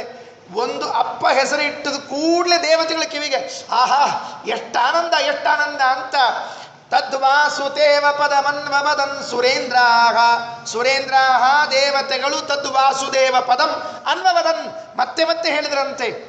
ಆನಂದ ಆಯ್ತು. ರುದ್ರದೇವರಿಗೆ, ಗರುಡದೇವರಿಗೆ, ಶೇಷದೇವರಿಗೆ, ಎಲ್ಲ ದೇವತೆಗಳಿಗೂ ಬಾಯಿ ತುಂಬ ವಾಸುದೇವಂ ವಾಸುದೇವ ವಾಸುದೇವ ಅಂತ ಕರೆದ್ರಂತೆ. ಯಾಕೆ? ಅನ್ವರ್ಥವಾಗಿತ್ತು, ಹೆಸರು ಸಾರ್ಥಕವಾಗಿತ್ತು. ಯಾಕೆ? ವಾಸುದೇವ ಹೇಗೆ ಬಿಡಿಸ್ಬೇಕು? ನಾರಾಯಣ ಪಂಡಿತಾಚಾರ್ಯ ಈ ಶಬ್ದವನ್ನು ಒಡಿರಿ ಅಂತಾರೆ. ಒಡೆದು ಅರ್ಥ ಮಾಡಿಕೊಳ್ಳ್ರಿ. ವಾ ಪ್ಲಸ್ ಅಸುದೇವ ಅಂತ ಬಿಡಿಸ್ಬೇಕಂತ. ವಾಸುದೇವ ಅಂತ ಹೇಗೆ ಬಿಡಿಸ್ಬೇಕು? ವಾಯುದೇವರಿಗೆ ವಾ ಪ್ಲಸ್ ಅಸುದೇವ. ವಾ ಅಂದರೆ ಜ್ಞಾನ, ಸಂಸ್ಕೃತದಲ್ಲಿ ವಾಗತಿ ಗಂಧನಯೋಹೋ ಅಂತ ಹಾಕಿ. ವಾ ಅಂದರೆ ಜ್ಞಾನ, ಅಸು ಅಂದರೆ ಪ್ರಾಣ, ಅಸುದೇವ ಅಂದರೆ ಪ್ರಾಣದೇವ. ವಾರ್ಥಂ ಜ್ಞಾನಾರ್ಥಂ ಜಾತಃ ಅಸುದೇವ ಇತಿ ವಾಸುದೇವ. ಜಗತ್ತಿಗೆ ಜ್ಞಾನ ಕೊಡಲಿಕ್ಕೆ ಬಂದ ದೇವನಾದದ್ದರಿಂದ ವಾಸುದೇವ ಅಂತ ಹೆಸರಿಟ್ಟಿದ್ದಾರಂತೆ. ಎಷ್ಟು ಸುಂದರ ಹೆಸರು ನೋಡ್ರಿ. ನಾಮಕರಣ ಮಾಡುವಾಗ ಹೀಗೆ ಯಾರು ಮಾಡ್ತಾರ? ನಮ್ಮ ಹುಡುಗರಿಗೆ ಹೆಸರಿಟ್ಟಿದ್ದೇ ಗೊತ್ತಿರಂಗಿಲ್ಲ, ಏನು ಹೆಸರಿಟ್ಟಿರ್ತಾರೋ ಗೊತ್ತಿರಂಗಿಲ್ಲ. ಕೊನೆಗೆ ಒಂದೇನು ನೆನಪಾಗ್ತದೆ. ಯಾಕೆ ಸಾಲಿಗೆ ಹಚ್ಚಲಿಕ್ಕೆ ಒಂದು ಹೆಸರು ಬೇಕಾಗಿರ್ತದೆ. ಇಟ್ಬಿಟ್ಟಿರ್ತಾರೆ. ಕೆಲವೊಮ್ಮಂತೂ ಹಿಂಗೆ ವಿಚಿತ್ರ, ಮೊದಲು ಶಾಲೆಗೆ ಹೆಸರು ಹಚ್ಚಿ ಬಂದ್ಬಿಡ್ತಾರೆ, ಆಮೇಲೆ ಇರ್ತಾರೆ ಹೆಸರದನ್ನು. ಯಾಕಂದ್ರೆ ಮತ್ತೆ ಅಜ್ಜ ಈಗ ಸ್ಕೂಲಲ್ಲಿ ಹಂಗಾವರೀಗ ಮೊದಲು ನಿಮ್ದು ಇದನ್ನು ಕೊಟ್ಬಿಡ್ರಿ, ಆಮೇಲೆ ನೀವು ಮುಂದೆ ಏನು ಬೇಕು ಅಂತ ಹೇಳ್ತಲ್ಲ, ಹಂಗೆ ವಾ ವಾ ಅಂದರೆ ವಾ ಜ್ಞಾನ, ಜ್ಞಾನಾರ್ಥಮೇವ ವಾ ಅನ್ನೋ ಶಬ್ದ ಅರ್ಥ ಅದು. ಅಸುದೇವ ವಾ ಅಸುದೇವ ವಾಸುದೇವ ಜ್ಞಾನಕ್ಕಾಗಿ. ಅಥವಾ ಯದ್ದು ವಾಸುದೇವ ಪದ ಭಕ್ತಿರತ ಸದಾಸೌ, ವಾಸುದೇವನ ಪದಕಮಲಗಳಲ್ಲಿ ನಿರಂತರವಾಗಿ ಭಕ್ತಿಯನ್ನು ಮಾಡ್ತಾನೆ ಅಂತ ಅನ್ನೋದಕ್ಕೆ ಇವರಿಗೆ ವಾಸುದೇವ ಅಂತ ಹೆಸರು. ಎರಡು ಕಾಲದಿಂದ ಸಾರ್ಥಕತೆಯನ್ನು ಹೇಳ್ತಾ ಇದ್ದಾರೆ. ಜ್ಞಾನಾರ್ಥಮೇವ ಯದಭೂತಸುದೇವಗೇಶ ಯದ್ವಾಸುದೇವ ಪದ ಭಕ್ತಿರತ ಸದಾಸೌ ತದ್ವಾಸುದೇವ ಪದವನ್ವಪದಂ ಸುರೇಂದ್ರಾಗ ತಾತೇನ ಯನ್ನಿಗದಿತಂ ಸುತನಾಮಕತ್ರ. ಎಲ್ಲ ಮನೆಯಲ್ಲಿದ್ದ ಹೆಣ್ಮಕ್ಳು ಗಂಡಸರು ಎಲ್ಲ ವಾಸುದೇವ ವಾಸುದೇವ ಅಂತ ಕರಿತಾ ಇದ್ರೆ ದೇವತೆಗಳು ಕೂಡ ಅದನ್ನು ವಾಸುದೇವ ವಾಸುದೇವ ಅಂತ ಕರೆದರಂತೆ. ಮುಂದಿನ ಮಾತು ಹೇಳಿ ಮುಗಿಸ್ತೇನೆ. ಕೊನೆಯ ಶ್ಲೋಕ ಇವತ್ತಿನ ಪ್ರವಚನದ್ದು. ಏನು? ದಾನ, ಗೋದಾನ ಬಂತೀಗ. ಏನು ಅದ್ಭುತವಾದದ್ರಿ. ಮೂಡಿಲ್ಲಾಯರು ಎದುರು ಮನೆಯಲ್ಲಿ ಇದ್ದವರು ನೋಡಿದರು, ಕೂಸು ಹುಟ್ಟಿತು ಅಂತ ವಾರ್ತೆ ಬಂತು. ಕೂಸಿಗೆ ಒಂದು ಹಾಲು ಕುಡಿಯೋ ವ್ಯವಸ್ಥೆ, ಆಕಳು ಕೊಟ್ಕೊಂಡು ಒಂದು ಆಕಳು ದಾನ ಮಾಡಿಬಿಡೋಣ ಅಂತ ದಾನ ಮಾಡಿಬಿಟ್ರಂತೆ. ಈ ದಾನ ಎಂಥ ಅದ್ಭುತವಾಗಿತ್ತು ಅಂತ ತಿಳಿಸ್ತಾ ಇದ್ದಾರೆ ನಾರಾಯಣ ಪಂಡಿತಾಚಾರ್ಯರು ಹೇಳುವಾಗ. ನೋಡ್ರಿ, ಈ ಶಬ್ದಗಳನ್ನು ಆರಿಸಿ ಆರಿಸಿ ಆರಿಸಿ ತೂಕಕ್ಕೆ ಹಾಕಿ ಹೇಳ್ತಾರೆ. ಪಾತುಂ ಪಯಾಂಸಿ ಶಿಶವೇ ಕಿಲ ಗೋಪ್ರದೋಸ್ಮೈ ಪೂರ್ವಾಲಯ ಸುಸುತು ಸೂನುತಯ ಪ್ರಜಾತಃ ನಿರ್ವಾಣ ಹೇತು ಬಲಭಿಷ್ಟ ಪರಾತ್ಮ ವಿದ್ಯಾಂ ದಾನಂ ಧ್ರುವಂ ಫಲತಿ ಪಾತ್ರ ಗುಣಾನುಕೂಲ್ಯಾತ್. ಒಂದೆರಡು ನಿಮಿಷ ಸಮಯ ಆ ಕಡೆ ಈ ಕಡೆ ಆದರೂ ಎಲ್ಲರೂ ನೀವು ತಾಳ್ಮೆಯಿಂದ ಕೂತಿರ್ತೀರಿ ಅನ್ನೋ ಭರವಸೆಯಿಂದ ಹೇಳ್ತಾ ಇದ್ದೀರಿ. ವಿಷಯ ಬಹಳ ಮಹತ್ವಕ್ಕೆ ಬಂದುಬಿಟ್ಟಿದೆ, ನಿಲ್ಲಿಸೋ ಹಾಗಿಲ್ಲ. ನಾಳೆಗೆ ನೋಡ್ರಿ ಅಂತ ಸೀರಿಯಲ್ನಲ್ಲಿ ತೋರಿಸೋ ಹಾಗಿಲ್ಲ. ಇದೊಂದು ಸಮಸ್ಯೆ ಬೇರೆ. ಯಾಕೆ ಹೇಳ್ರಿ? ನಾಳೆಗೆ ಸೀರಿಯಲ್ ತೋರಿಸೋರು ಇವತ್ತು ತೋರಿಸಿದ್ದನ್ನೇ ತೋರಿಸ್ತಿರ್ತಾರೆ, ಬೇರೆ ಏನು ತೋರಿಸೋದಿಲ್ಲ. ನಾವು ಬಾಯಿ ತೆಕ್ಕೊಂಡು ನೋಡ್ಕೊಂಡು ಕೂತಿರ್ತೀವಿ, ಆಹಾ ಆಹಾ ಅಂತ. ಅಂಥ ಪ್ರಸಂಗ ಇಲ್ಲ ಇಲ್ಲಿ. ಎಷ್ಟು ಚೆನ್ನಾಗಿದೆ. ಪಾತುಂ ಪಯಾಂಸಿ, ಪಯಾಂಸಿ ಪಾತುಂ, ಹಾಲು ಕುಡಿಲಿ ಅಂತ. ಒಂದೊಂದು ಅಕ್ಷರ ನೆನಪಿಟ್ಕೊಳ್ರಿ, ಒಂದೊಂದು ಶಬ್ದ ನೆನಪಿಟ್ಕೊಳ್ರಿ. ಹಾಲು ಕುಡಿಲಿ ಅಂತ ಯಾರು? ಶಿಶವೇ, ಕೂಸಿಗೆ ಹಾಲು ಕುಡಿಲಿಕ್ಕೆ ಬೇಕಲ್ಲ ಅಂತ ಹೇಳಿ ಗೋಪ್ರದಃ ಅಸ್ಮೈ, ಅಸ್ಮೈ ಗೋಪ್ರದಃ, ಇವರಿಗೆ ಗೋದಾನ ಮಾಡಿದ್ರು. ಯಾರಿಗೆ? ಕೂಸಿಗಲ್ಲ ಗೋದಾನ. ಗೋದಾನ ಮಾಡಿದ್ದು ನಡಿಲ್ನಾಯರಿಗೆ, ಮೂಡಿಲ್ಲಾಯರು ನಡಿಲ್ಲಾಯರಿಗೆ ಗೋದಾನ ಮಾಡಿದ್ದು. ಆದರೆ ಯಾರು ಕುಡಿಬೇಕು ಹಾಲನ್ನು? ಕೂಸು ಕುಡಿಬೇಕು. ಎಷ್ಟು ಆಶ್ಚರ್ಯ ನೋಡ್ರಿ, ಇದೆಲ್ಲ ಕ್ರಾಸ್ ಇದು. ನಾವೇನು ಮಾಡಿರ್ತೀವಿ? ದಾನ ಕೊಟ್ಟು ಆಚಾರಿಗೆ, ಆಚಾರ ನೀವು ಉಪಯೋಗಿಸ್ಕೊಳ್ರೆ ಮತ್ತೆ ಕೊಟ್ಗಿಟ್ಟಿಲ್ಲ ಮತ್ತೆ ಬೇರೆಯವ್ರಿಗೆ. ಇವ ಕೊಟ್ಟಿರೋ ಧೋತ್ರ ಅಕಸ್ಮಾತ್ ಆಚಾರ ಉಟ್ಕೊಂಡ್ಬಿಟ್ಟಿದ್ರೆ ಹೇಳೋದೇ ಬೇಡ್ರಿ, ಅದು ದೊಡ್ಡ ಕಥೆ. ಅದು ಒಬ್ರು ಹೇಳಿದ್ರು ಆಚಾರ ಕಥೆ, ಒಂದು ನಿಮಿಷ ಹೇಳ್ಬಿಡ್ತೀನಿ. ಒಬ್ಬರು ಬೆಂಗಳೂರಿನಾಗ ಒಬ್ರು ಆಚಾರ, ಬೆಂಗಳೂರಿಗೆ ಆಚಾರ ಕಾರ್ಯಕ್ರಮಕ್ಕೆ ಹೋಗ್ಯಾರ, ಮುಗಿಸ್ಕೊಂಡು ಹೋಗ್ಬೇಕಾದ್ರೆ ಧೋತ್ರ ಕೊಟ್ಟಾರ. ಆಚಾರ ಧೋತ್ರ ತೊಗೊಂಡು ಚೀಲ, ಆಚಾರ ಹಂಗೆ ಹಾಕೋಬೇಡ ಮತ್ತೆ ಉಟ್ಕೊಂಡ್ಬಿಡ್ರಿ ಆಚಾರ. ಅಲ್ಲೋ ನಾ ಮನೆಗೆ ಉಟ್ಕೊಳ್ರಿ ಆಚಾರ, ನಮ್ಮ ಕಣ್ಣು ಮುಂದೆ ಉಟ್ಕೊಂಡ್ರೆ ಸಂತೋಷ ಆಗಂಗಿಲ್ಲ, ಈ ಕಣ್ಣು ಮುಂದೆ ಸಂತೋಷ ಬೇರೆ ಆಗ್ಬೋದು. ಬ್ಯಾಡ ಅಂತ ಇಲ್ಲಿ ಉಟ್ಕೊಳ್ರಿ ಆಚಾರ. ಆಯ್ತು ಸರಿ, ಉಟ್ಕೊಂಡ್ರೆ ಆಚಾರ ಉಟ್ಕೊಂಡು ಸ್ಕೂಟ್ರ್ ಮೇಲೆ ಕೂತ್ಕೊಂಡು ಬೆಂಗಳೂರು ಬರ್ರಂತ ಬರ್ಲಿಕ್ಕತ್ತಾರ. ಬರ್ಬೇಕಾದ್ರೆ ಈ ಬೆಂಗಳೂರಿನಾಗ ಯಾವಾಗ ಮಳೆ ಬರ್ತದೆ ಯಾವಾಗ ಬಿಡ್ತದೆ ಗೊತ್ತು, ಅದೇ ಒಂದು ಟೈಮ್ ಇಲ್ರಿ. ಯಾಕಂದ್ರೆ ಸದಾ ಮಳೆ ಧೋ ಧೋ ಧೋ ಧೋ ಬಂದದ್ದು. ಮಳೆ ಬಂದದ, ಆಚಾರ ಮಳೆಯಾಗ ತೊಯ್ಸ್ಕೊಂಡು ಸೀದಾ ಮನೆಗೆ ಬಂದು ಕೆಳಗೆ ಕಾಲಿಡ್ತಾರೆ ಸ್ಕೂಟ್ರ್ ಮೇಲಿಂದ. ಧೋತ್ರ ಕಾಣಿಸೋಲ್ತಾಗಿದೆ, ಎಲ್ಲಿ ಹೋದ್ ಧೋತ್ರ ಪಂಜೆ ಆಗಿಬಿಟ್ಟದ್ರಿ. ತಿರುಗಿ ನೆಂದು ನೆಂದು ನೆಂದು ಪಂಜಾಗಿ ಹೋಗ್ಯದ. ನೀವ ತಗೋಬೇಕಾ ಆಚಾರ? ನೀವ ಉಟ್ಕೋ, ಬ್ಯಾರೆ ಅಣ್ಣ ಬ್ಯಾಡಣ್ಣ, ನೀ ಕೊಡೋ ಕೆಲಸ ಅಷ್ಟೇ ಮಾಡಿ, ನಿಂಗೆ ಯಾಕೆ ಉಳಿದದ್ದೆಲ್ಲ. ಪಾತುಂ ಪಯಾಂಸಿ ಶಿಶವೇ ಕಿಲ ಗೋಪ್ರದೋಸ್ಮೈ. ಇದನ್ನು ಕನ್ನಡದಲ್ಲಿ ತೆರಗುಂಡಿ ಆಚಾರ್ಯ ಎಷ್ಟು ಸೊಗಸಾಗಿ ಮಾಡಿದ್ದಾರೆ ನೋಡ್ರಿ. ಕನ್ನಡದ ಪದ್ಯ ತೆರಗುಂಡಿ ಆಚಾರ್ಯ ಎಷ್ಟು ಚೆನ್ನಾಗಿ ಮಾಡಿದ್ದಾರೆ. ಬಾಲಕಗೆ ಪೂರ್ವಾಲಯನೋ, ಬಾಲಕಗೆ ಪೂರ್ವಾಲಯನು ಗೋಪಾಲ ಕುಡಿಯಲು ದಾನ ಮಾಡಲು ಕಾಲದಲ್ಲಿ ಜನಿಸಿದನು ತನಯಗೆ ತನಯನೆಂದೆನಿಸಿ ಶ್ರೀಲಕುಮಿ ವಲ್ಲಭನ ಮಹಿಮೆಯ ನಾಲಿಸುತ್ತಲಿವನಿಂದ ಮೋಕ್ಷವ ಲೀಲೆಯಲಿ ಗಳಿಸಿದನು ಫಲಿಪುದು ದಾನ ಪಾತ್ರದಲ್ಲಿ. ಬ್ಯೂಟಿಫುಲ್. ಅಗ್ದಿ ಮೂಲಕ್ಕೆ ಕೊರತೆಯಾಗದೇ ಇದ್ದಂತೆ ಮಾಡಿದ್ದಾರೆ ಕನ್ನಡ ಭಾಷಾಂತರ. ಇದು ಸ್ವಾರಸ್ಯ. ವಿದ್ವಾಂಸರು ಮಾಡುವಾಗ ಹೇಗಿರಬೇಕು ಅಂದರೆ ಮೂಲಕ್ಕೆ ಕೊರತೆ ಬರಬಾರ್ದು. ಎಷ್ಟು ನಿಷ್ಠನಾಗಿ ಮಾಡಿದ್ದಾರೆ. ಬಾಲಕಗೆ ಪೂರ್ವಾಲಯನು ಗೋಪಾಲ ಕುಡಿಯಲು ಧನ ಮಾಡಲು ಕಾಲದಲ್ಲಿ ಜನಿಸಿದನು ತನಯಗೆ ತನಯನೆಂದೆನಿಸಿ. ತನ್ನ ಮಗನಿಗೆ ತಾನೇ ಮಗನೆಂದು ಮುಂದೆ ಕಥೆ ಹೇಳ್ತೀನಿ.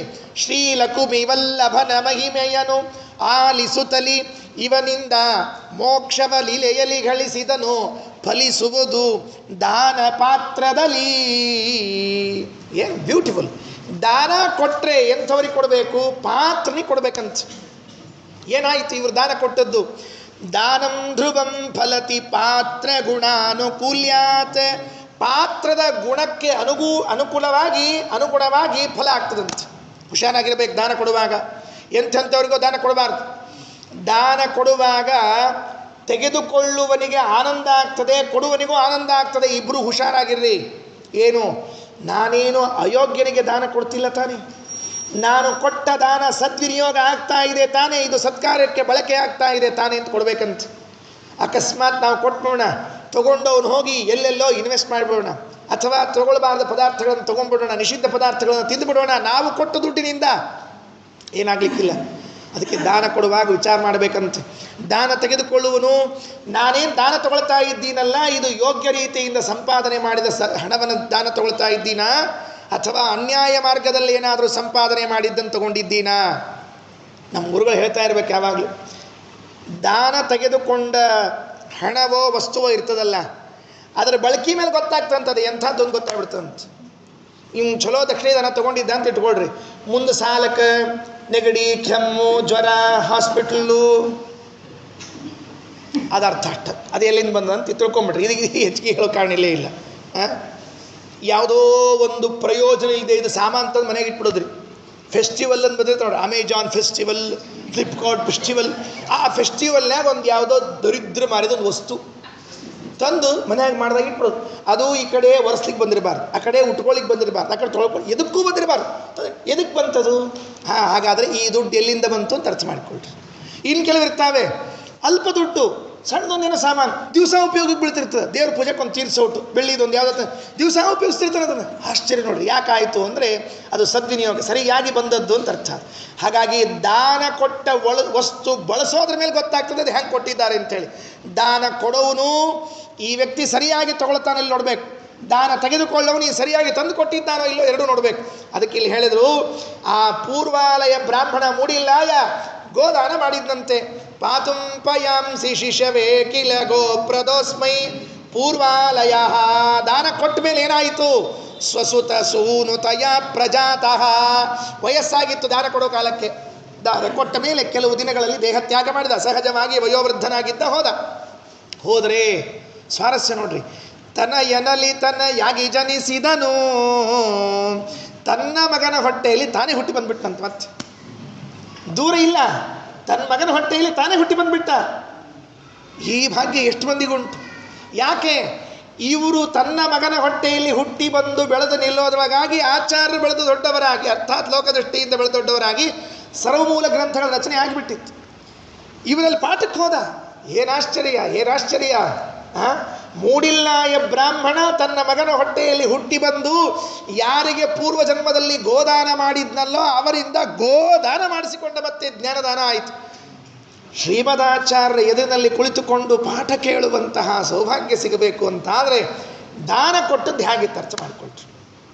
ಪೂರ್ವಾಲಯ ಸ್ವಸುತ ಸೂನುತಯ ಪ್ರಜಾತಃ. ತನ್ನ ಮಗನಾಗಿ ಹುಟ್ಟಿ ಬಂದೇನು ಮಾಡಿದ?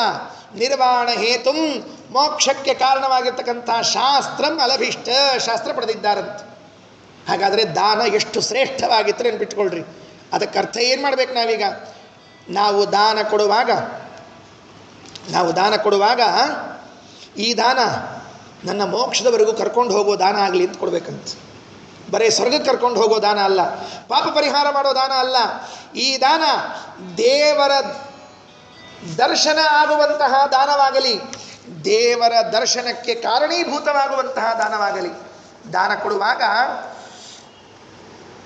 ಸತ್ಪಾತ್ರರು ಹೇಗಿದೆಯೋ ಸತ್ಕಾಲ, ಒಳ್ಳೆ ಕಾಲ, ಒಳ್ಳೆಯ ದೇಶ, ಒಳ್ಳೆಯ ಪಾತ್ರ ನೋಡಿಕೊಂಡು ದೀಯತೆ ಅನುಪಕಾರಿಣಿ. ಕೃಷ್ಣ ಒಂದು ಮಾತು ಹೇಳ್ತಾನೆ, ದಾನ ಕೊಡುವಾಗ ನಾಳೆ ಇವನಿಂದ ನನಗೇನು ಉಪಕಾರ ಆಗ್ತದೆ ಅಂತ ಮನಸ್ಸಿನಲ್ಲಿ ಎಣಿಸಬಾರ್ದಂತೆ. ನೆನೆಸ್ಬಿಟ್ಕೊಳ್ರಿ. ಇವತ್ತು ಈ ಆಚಾರಿಗೆ ನಾ ದಾನ ಕೊಡ್ಲಿಕ್ಕತ್ತೀನಿ, ನಾಳೆ ಈ ಆಚಾರ ನನಗೆ ದಾನ ಕೊಡಬೇಕು, ಹಿಂಗೆ ಅನ್ಕೊಂಡು ಉಪಕಾರ ದೃಷ್ಟಿಯಿಂದ ದಾನ ಕೊಟ್ಟರೆ ದಾನ ಅಲ್ಲ, ಅದು ವ್ಯಾಪಾರ ಆಗಿಬಿಡ್ತದೆ. ದೀಯತೆ ಅನುಪಕಾರ. ನಾವೊಂದು ದಾನ ಕೊಟ್ಟ ಮೇಲೆ ತಿರುಗಿ ಅವರಿಂದ ಏನೂ ಅಪೇಕ್ಷೆ ಪಡಬಾರ್ದು, ಅದು ನಿಜವಾದ ದಾನ. ಆಚಾರ ನೀವು ನಮ್ಮನ್ನು ನೋಡ್ಕೊಳ್ರಿ, ನಾವು ನಿಮ್ಮನ್ನು ನೋಡ್ಕೋತೀವಿ. ಏನು ನೋಡ್ಕೊಳ್ತಲಿ? ನೀವು ನಮ್ಮನ್ನು ನೋಡ್ಕೊಂಡ್ರಿ, ನಾವು ನಿಮ್ಮನ್ನು ನೋಡ್ಕೊಳ್ಳಿ. ಪರಸ್ಪರಂ ದಾನ ಎಂತಹ ಪರಸ್ಪರ, ನೀವು ನಮ್ಮ ದಾನ ಕೊಡು, ನಾವು ಈ ಅಧಿಕ ಮಾಸ ಇರ್ತದೆ ನೋಡ್ರಿ, ಮಾವ ಅಳಿಯಾಗ, ಅಳಿಯ ಮಾವಾಗ, ಹೊರಗೆ ಹೋಗಂಗಿಲ್ಲ ಇಲ್ರಿ ಅವು ದಾನ. ಎಲ್ಲಿ ಹೋಗ್ಬೇಕು ಅವು? ಹಿತ್ತಲ್ದಾಗಿಂದ ಹಿಂಗೆ ಹಾದು ಬಂದು ಮಾವನ ಮನೆಯಾಗ, ಮಾವ ಹಿತ್ತಲ ಬಂದು ಅಳಿಯನ ಮನೆ, ಮುಗಿದೋದು ಕೆಲಸ. ಅಯ್ಯ ಹಿಂಗಾದ್ರೆ ಎಲ್ಲಿ ಹೋಗ್ಬೇಕು ಹೇಳಿ ದಾನ? ಇಂಥ ದಾನ ಕೊಡಬಾರ್ದು. ದೇಶ, ಕಾಲ, ಪಾತ್ರ, ಇದ್ರ ಮೇಲೊಂದು ಮಾತು ಹೇಳ್ತಾರೆ ಶ್ರೀಮದಾಚಾರ್ಯ. ಏನು? ಅಕಸ್ಮಾತ್ ದೇಶ ಕಾಲಗಳಿಲ್ಲದೆ ಇದ್ರ ಬಿಟ್ಟು ಹಾಕ್ರಿ, ಸತ್ಪಾತ್ರ ಸಿಕ್ಕರೆ ಅದೇ ದೇಶ ಕಾಲ, ಮುಗಿದು ಹೋದ ಕೆಲಸ. ದೇಶ ಇಲ್ಲ, ಕಾಲ ಇಲ್ಲ, ಬೇಡ, ಸತ್ಪಾತ್ರ ಸಿಕ್ಬಿಟ್ರೆ ಅದೇ ದಾನ ಮಾಡಿಬಿಟ್ರಿ. ಹಾಗಾಗಿ ಕೊಟ್ಟರು ನೋಡ್ರಿ.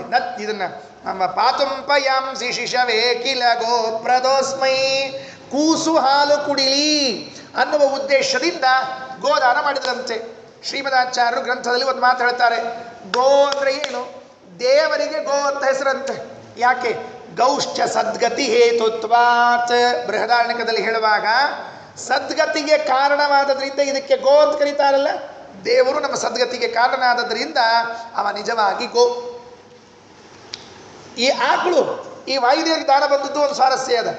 ಬೃಹದಾರಣ್ಯಕದಲ್ಲಿ ಹೇಳುವಾಗ ಒಂದು ಮಾತು ಹೇಳ್ತಾರೆ.